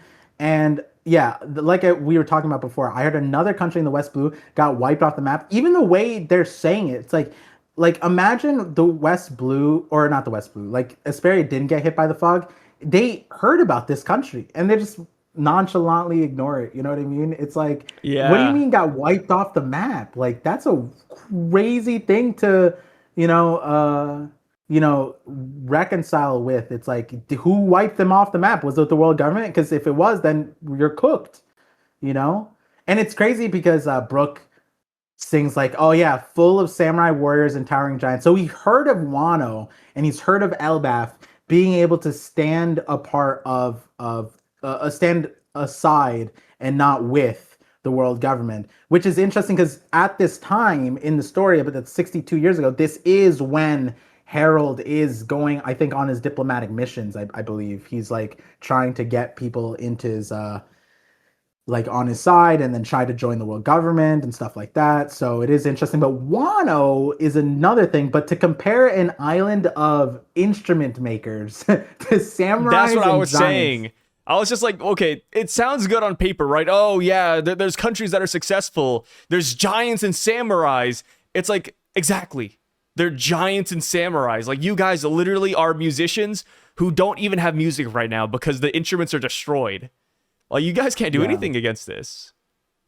I mean, it's also interesting to I put it on another pedestal because like Esperia, another reason to protect Esperia is they're not just any nation. They're a nation that provides the world with music. And it's like that world government doesn't Um, care about that. yeah, In I wouldn't our care about that world, either. we protect art capitals like nobody's business. Like people care a lot more about like LA than they do about like San Francisco. You know what I mean? And it's like, oh, well, not San Francisco, but other parts of California. And it's like, when it comes to art capitals, the same thing in history, right? Like when it comes to the Greeks, it's like they were always central to wherever art was. That was where the royals were. That's where, wherever art is, that's usually where the elites are. And it's interesting because they're not protecting Asperia at all. And we kind of see that even with Candel. She's the one who liked opera a lot. That's what we got introduced. And none of that ends up mattering, I guess. We never even saw Candel like sing even a little bit. I'm surprised we haven't seen like a duet. Now I think Yeah? about it. No, nothing. We learned that she loves opera music. Never seen anything about it, though. It's just Yeah. done. Dude, what if her introduction back into the story is her singing? Oh, that'd be crazy. Oh, imagine she's Yeah. singing in the Holy Land right now. Like, Shuri shows up and it's just her mother's voice. We've never seen if Candel even likes Brooks' music. What if the bubble of Get My Gun was just Candel? Oh, yeah, she's the person that absolutely hates him. Yeah, yeah. It was just anonymity. Oh god. Yeah, That'd be so crazy. we go on and we see that the Marines and the world government show up to Esperia and Brook is fighting them off. But while he's fighting them, we also get some lyrics. He's singing in his head. We're only on the corner of the map, but our name won't be erased just like that. This is one place you can't steal from us. And let me see, is that it? No, no, no. Mind your own beeswax. Mind your own beeswax. The corners of the map are shining. Feel your courage slip away once you taste my vicious blade. And then that's where it ends. Huh. Crazy. Yeah. And he has a little flashback in between all this of Shuri and Leuven fighting each other because Leuven doesn't want her to fight. Right? He says, don't be stupid. If they take you hostage, then our arms are tied. Yeah, pretty much, princess gets kidnapped, war is lost. Can't have that. Yeah. Huh. And now that brings us to the finale where we see that Shuri has, stabbed her father smoke guys in the background. Marcus Mars potentially is in the background. And Shuri and Leuven are both Domi reversied as well. And she says, the war is going to be over, Brook. Aren't you happy? What do you talk about first? There's a lot here. Yeah, there is a lot. I am. I think the Mars thing, like him being here, that was a shocker. Because when I first saw it, I didn't register. Like it looked like Mars, but like I didn't register that as Mars. I was like, is that an ability or what is that? You know what I mean? But I think the reason why I didn't like fully register Mars was also like, why would he be silhouetted for us? And like then I'm like, wait, is he silhouetted for Brook? And then that's when the whole thing, I was like, wait, like if this is Mars and he saw the form, did he see him on Egghead? And like a bunch of stuff, but just him being here is the uncalculatable thing. Even in our prediction, even in the previous chapter discussions, we were like, okay, Holy Knight comes to Esperia. We don't know what the context is, but this context makes sense, right? Like the moment when Shuri and Leuven, have their, murder scene thing, Holy Knight being there, that makes sense. It was never not in the cards, especially with like her being a Holy Knight later on. It's like Brook knowing about Holy Knights, all that stuff.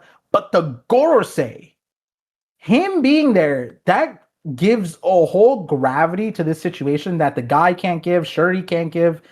It gives a gravity to the situation that makes you then, this is what put me on the conspiracy side of the fog being manufactured and everything. The moment you see the Gorosei guy, because why would they didn't descend for O'Hara with the poneglyphs, with the Void Century News. They didn't go down for that, which it could be because the timing of the story, that's so early in One Piece, Oda didn't want to do anything with that. And now we're so deep in that Oda's going to start introducing us to each Gorosei individually and give them a part of the story. I don't know.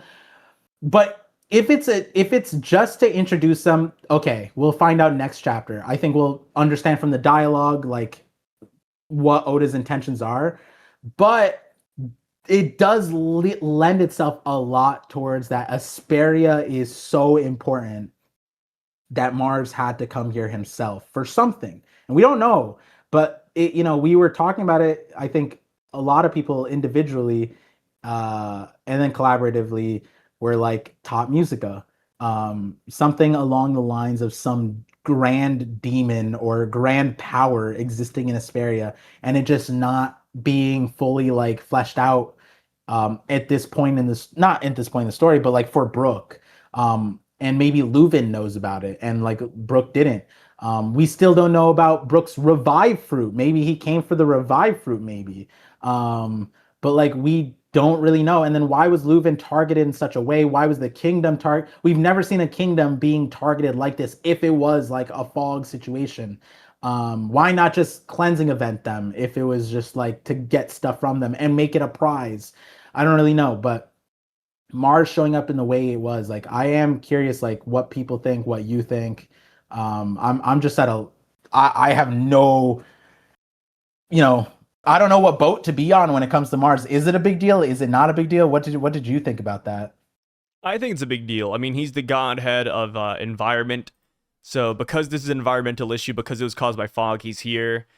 Also, it could just be that he has ties to Esperia, right? It could be that his family came from Esperia a long time ago. He's familiar with it. Okay. Or Imu tasked him with the mission to just simply deal with it. Right? It's kind of like, oh, why is Saturn at God Valley? It's like, well, I mean, he's just kind of the one they picked for that one, right? So it could be random, could mean something. I like to imagine it does mean something. I've seen a lot of Vinsmoke theories with the guy in the back. And, like, the Vinsmokes tie themselves to Garuda and also this giant bird in the throne. Maybe this bird is literally Marcus Mars. That's their symbol. And I think that'd be a kind of fun route as well. But one fun thing about Marcus Mars is that, like you said, we went back and we saw that Brook did not see Marcus Mars at Egghead.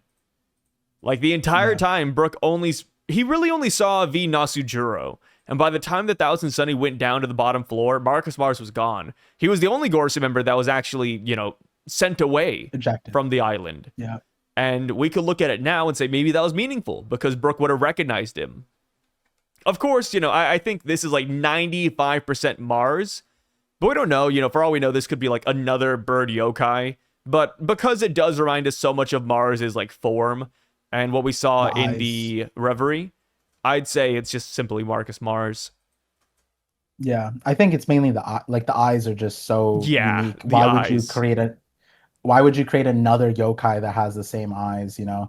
I was thinking about another route that would be really cool, I feel like, is if they angle that Leuven ascended the throne like illegally.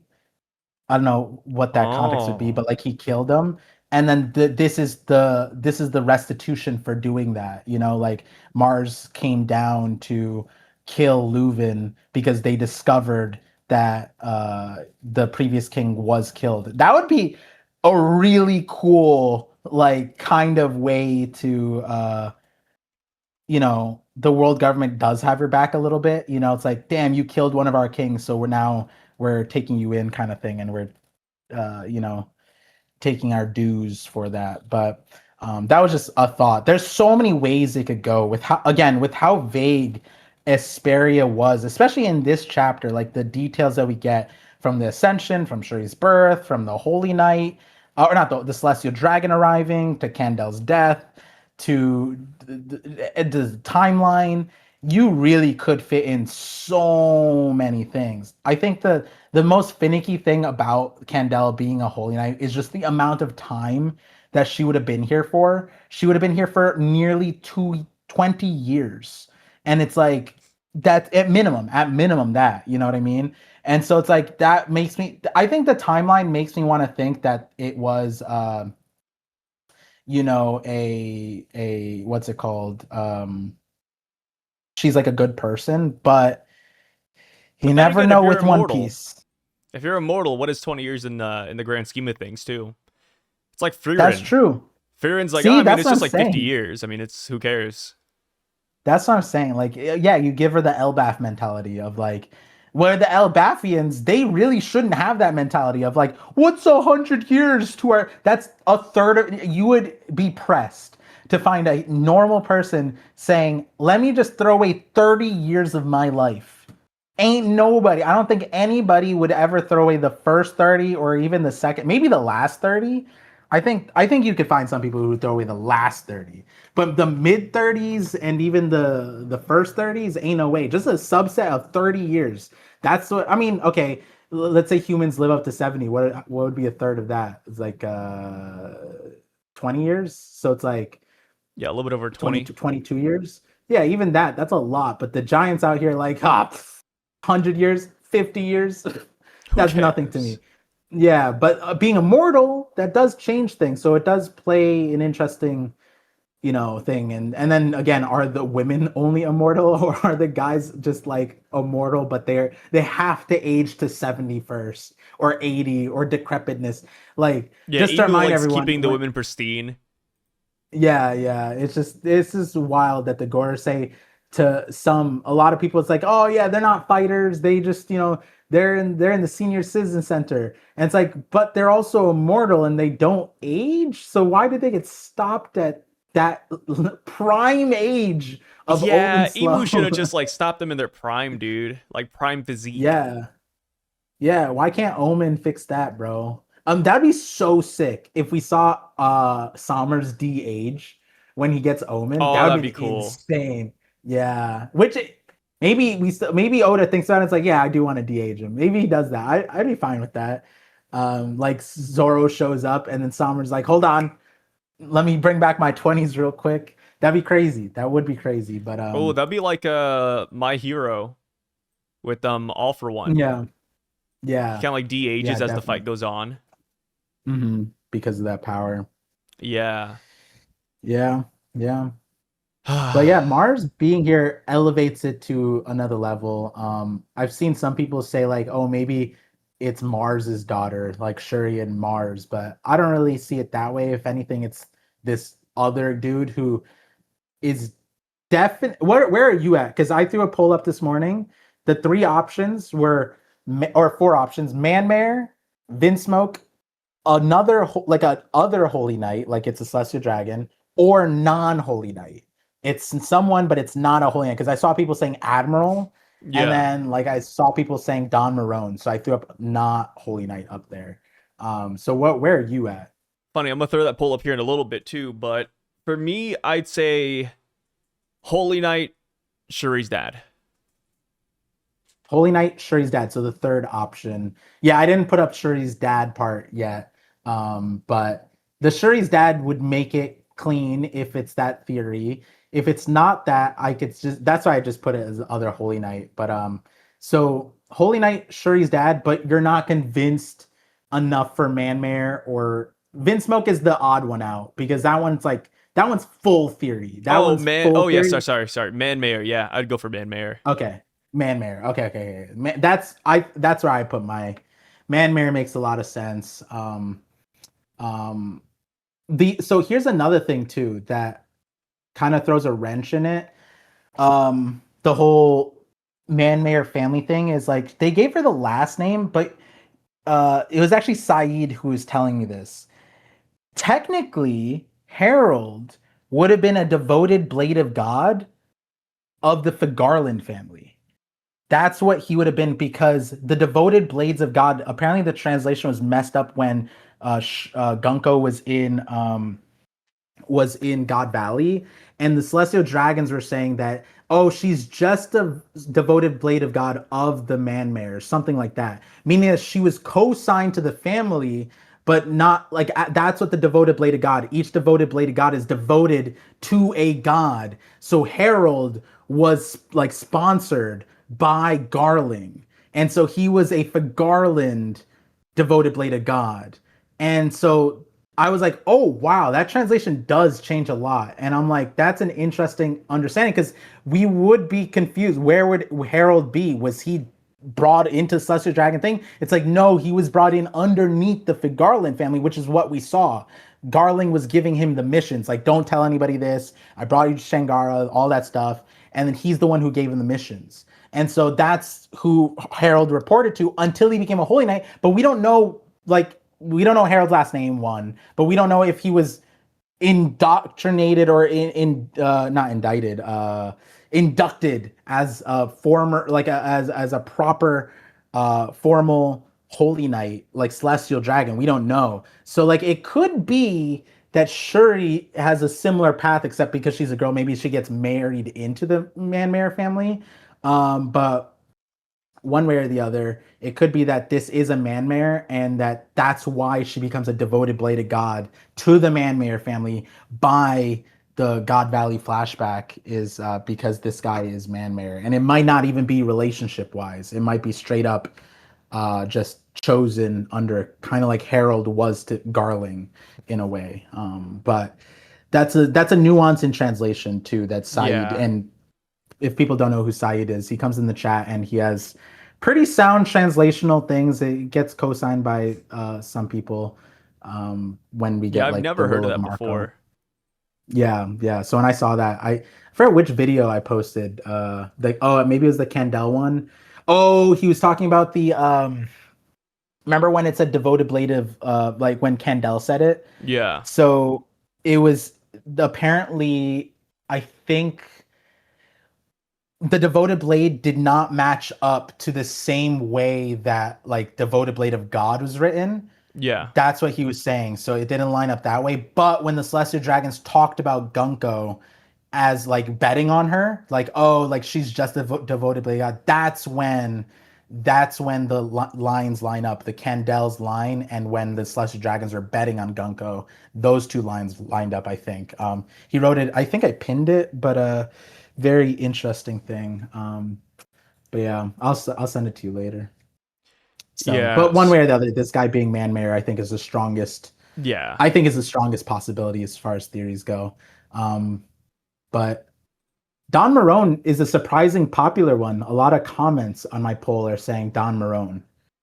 I don't know about Don Marone. Yeah, I've seen a lot of Don Marone too. I even joked about him being Don Marone, mainly because like he was mentioned multiple times in this flashback. Literally, this short flashback. In the 2 chapters we've had, he's been mentioned twice. And he was like the guy that, was after Candel. He was doing shady deals in Esperia, and it feels like that plot line went nowhere, or it was just like a Yeah. plot convenience. Like, oh, like we needed bad guys for Brook to kill. All right, send Don Marone.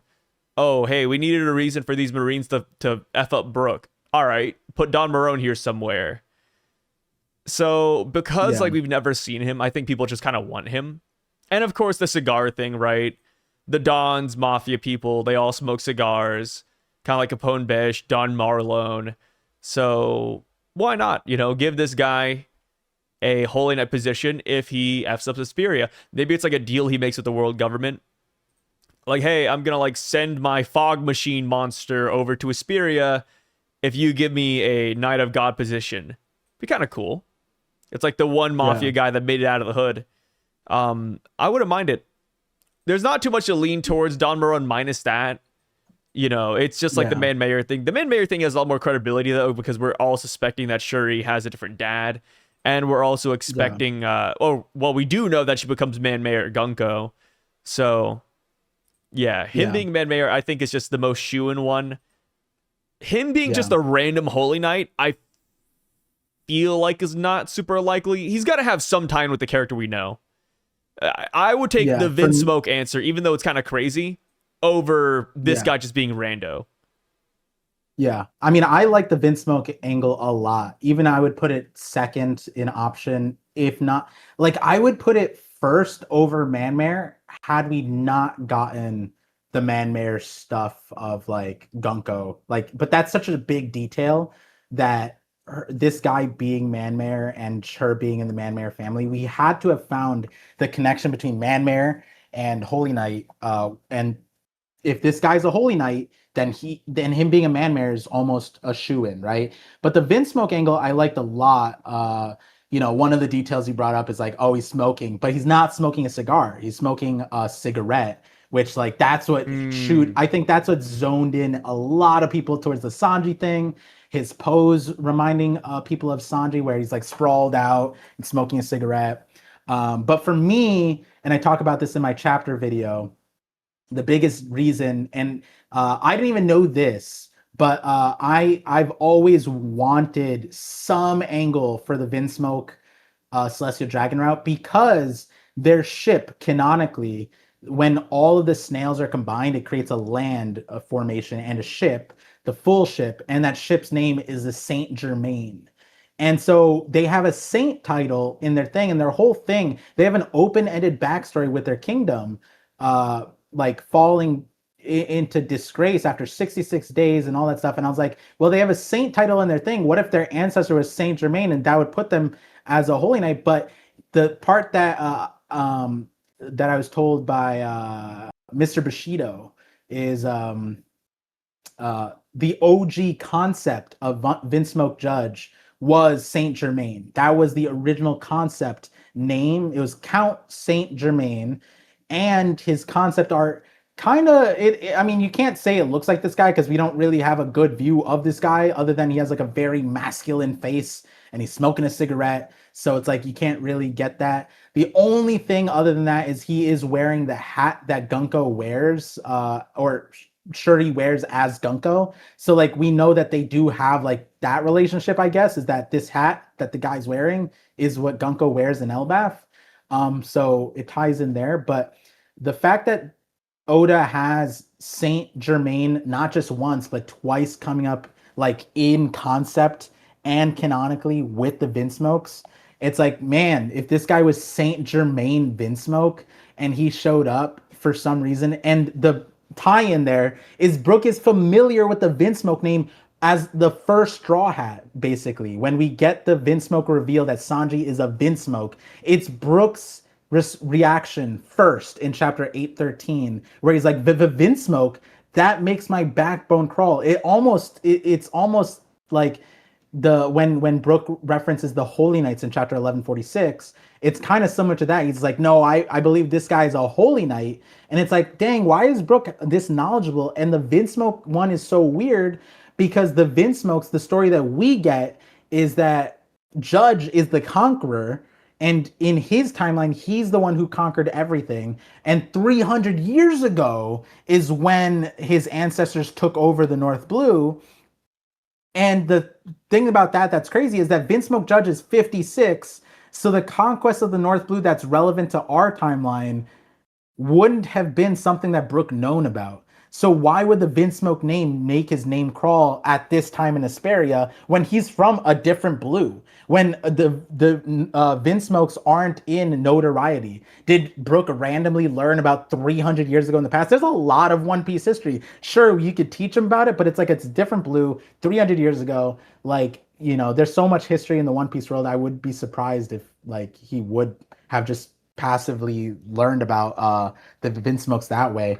I lean towards that. Maybe it is a meaningful thing, and this is the moment. This would be the moment that Brook learns about it. And hey, it could be that there's more than one Holy Knight too on this island. Maybe there is a Man Mayor. Maybe there is a Vince Smoke. But at minimum, I would say Man Mayor first. Vince Smoke is a good second for me. I like it, and those I talked about those all of the ideas in the chapter video this week. So I did double down. I did double down on that. Yeah, no, I like the Vince Smoke angle. Like I said, I'm down for anything as long as he's not just a random dude.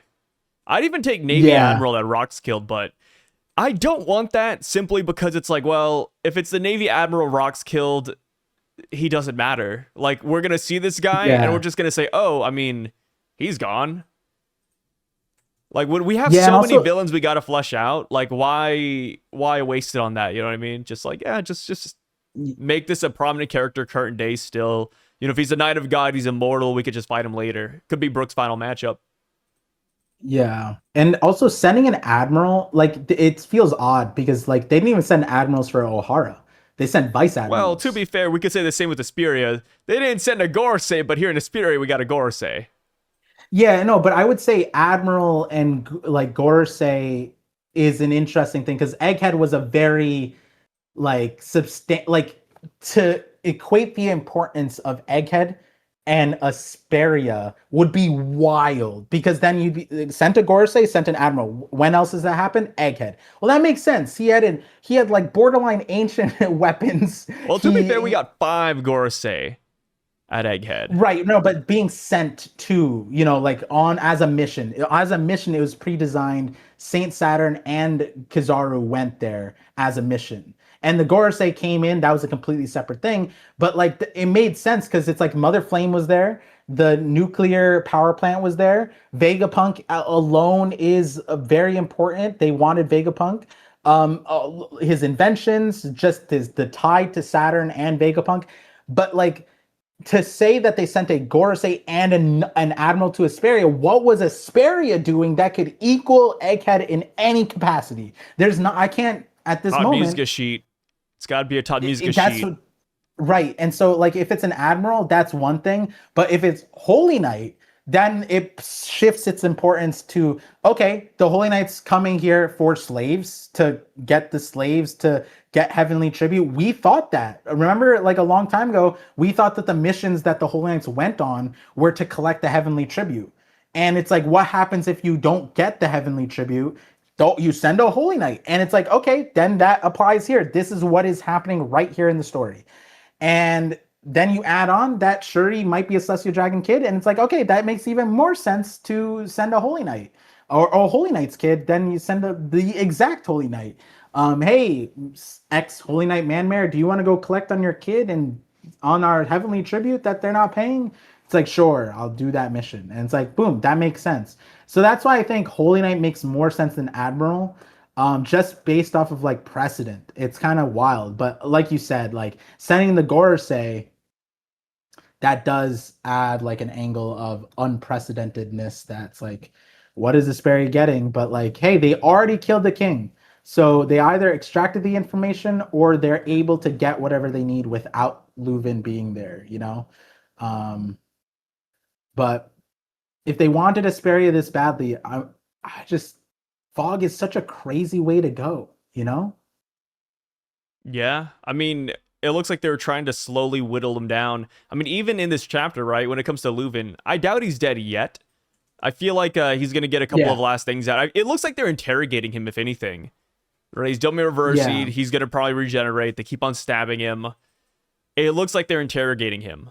It looks like they want Yeah. something, and I think it will tie back to why Gorosei, Knight of God, why they're here. It's a grander mission, especially with how important music is in the story right now. With like Zaza, Emu, Luffy all having their own soundtracks.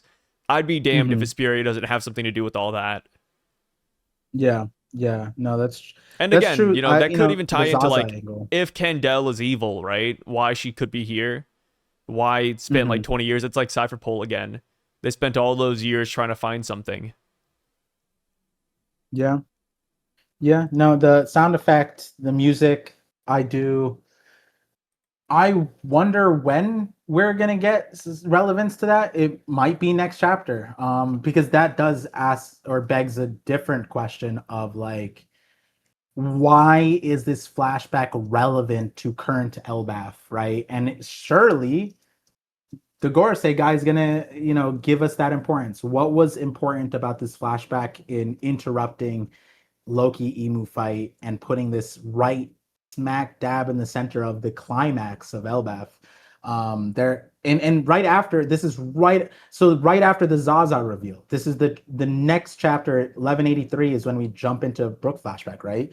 So it really is a big question mark, and it's a musical one. We yet to have any tie to Zaza or Nika or anything. So maybe, um, you know, maybe there's something like here's another thing angle. Um, a lot of the times there's a lot like a false claims that are put onto why it was justified. Like, yeah, they can't pay the heavenly tribute, sure, but killing all of them, all that stuff. It's like with O'Hara, they're like, oh, they're trying to reawaken the ancient weapons, right? So they're demons. God Valley is just got erased. But with Esperia, maybe there is something that they say about Esperia, like, oh, they try to resurrect monsters as well, Um, maybe Saint Mars gives us that information. Or maybe they blame them for the fog. That'd be crazy too. Saying to experimenting biological weapons. Because we know that like dance powder is illegal, and stuff like that. So maybe they're like, you guys are trying to do this kind of thing. So we sanctioned you guys. Something like that. Yeah, Makes you that'd be kind of wonder though. crazy. I Yeah. mean, if we want to really tie it in, I mean, I think the easy answer is just Gunko, right? Like, Gunko's here, current in Elbaph. I've seen people saying, like, oh, like, why are we getting this flashback? How is this important? It's like, well, I mean, sure, he's important. She's here right in front of us in this Yeah. flashback. But aside from that, I think another way we can make this flashback important and how it could tie to music is that maybe Emu's afraid of this music. This could tie into how we get Emu off of the island, even. Or it's like, yeah, like Yeah. there's like a special song, and if you sing it, it cancels out all other music. And that's why Which Emu tasked Mars and this God Knight to like find it, destroy it, all that stuff. Yeah, I don't know if you remember this. Like, I forget what chapter it was. Maybe it was 1180, because Emu descended 1179. I think it was 80 or 81. I asked you the question of like, do you think that we're gonna like interrupt the fight, and is it possible we get another flashback? And then one of the predictions was that Shuri, we stop by on Sanji and Zoro's. Oh, it was 1182 then. I was saying that we get a Gunko flashback. I didn't think that it was a Gunko flashback in this sense, but I was thinking like, oh, like Sanji has Gunko, or one way or the other through Gunko we learn of like a weakness to Omen, to Maki, to Emu in general, because she has that information. She's like turning, but I could not have expected like the way this had happened, like the gravity of it. So I think maybe if I stick to that original gut feeling, it's like, yeah, I think that there's a duality in the purpose here. Because like we could have gotten this flashback at other points. If we get it later on with Gunko, like her side of it, we could have got it then and then tied it both together. Kind of like how we got Loki's flashback into Harold's flashback with rocks in there. It could have been Brook's flashback with Shuri's flashback in all in one. It could have been like that. It could have been earlier when Brook first sees Shuri and says like, ah, it's a Holy Knight rank. Like we could have gotten it then, but we wouldn't have had all this context. But right now it makes you wonder why this context is relevant to the Elbaph that we learned later on, right? Are we going to see Maki being used? Are we going to be seeing, because those are the developments that came up afterwards. Maki, Imu, like some of those, why couldn't Oda have showed us this earlier? And maybe it's because there were some developments on Elbaph that were relevant. And like you said, one of the main ones is Zaza, is the music. And if Esperia's music focus, then yeah, it's like imagine that Brook starts playing Zaza. That'd be crazy. It'd be crazy if he just magically started playing. Or Leuven, even Leuven shows us like a way to counter Damir Versi. That'd be a wild thing if Leuven has a special tactic, like a special technique or something, that he taught Brook. Really, really interesting thing. Do you feel that next chapter is the end of the flashback? Next chapter, end of flashback. I hope not. I really do hope that we get Shuri's perspective. Ooh, you think that we get? Because the thing is, like, do you think that we get Shuri's perspective without Shuri, or do you think they thought or they get her out of the ice and then we get it? Because I think a lot of people think that, like, by the end of Elbaph we'll get Shuri's perspective, right? Yeah, a lot of people believe that by the end of Elbaph we'll get it. I say either or. Mm. I say that Yeah, they it's a both have hard pretty one. equal chances of happening. And, Yeah, you know, it's an if we interesting. get Shuri's perspective, you know, again, this could tie into how we beat Imu off the island. Shuri could know from her time at Marie Joie. So instead of just having Shuri come out saying, oh, I know this, it's like, no, we know she knows this, and then she could just do it. Or Yeah. something like that. The But yeah. weird part about Shuri is there's a time. She has an expiration date. Like at any moment's notice, Imu could just execute her. Like it's kind of interesting. We don't know the mechanism in which Saturn went, but it feels like the moment, Imu decides to, Shuri could just be out of the picture. So Yeah.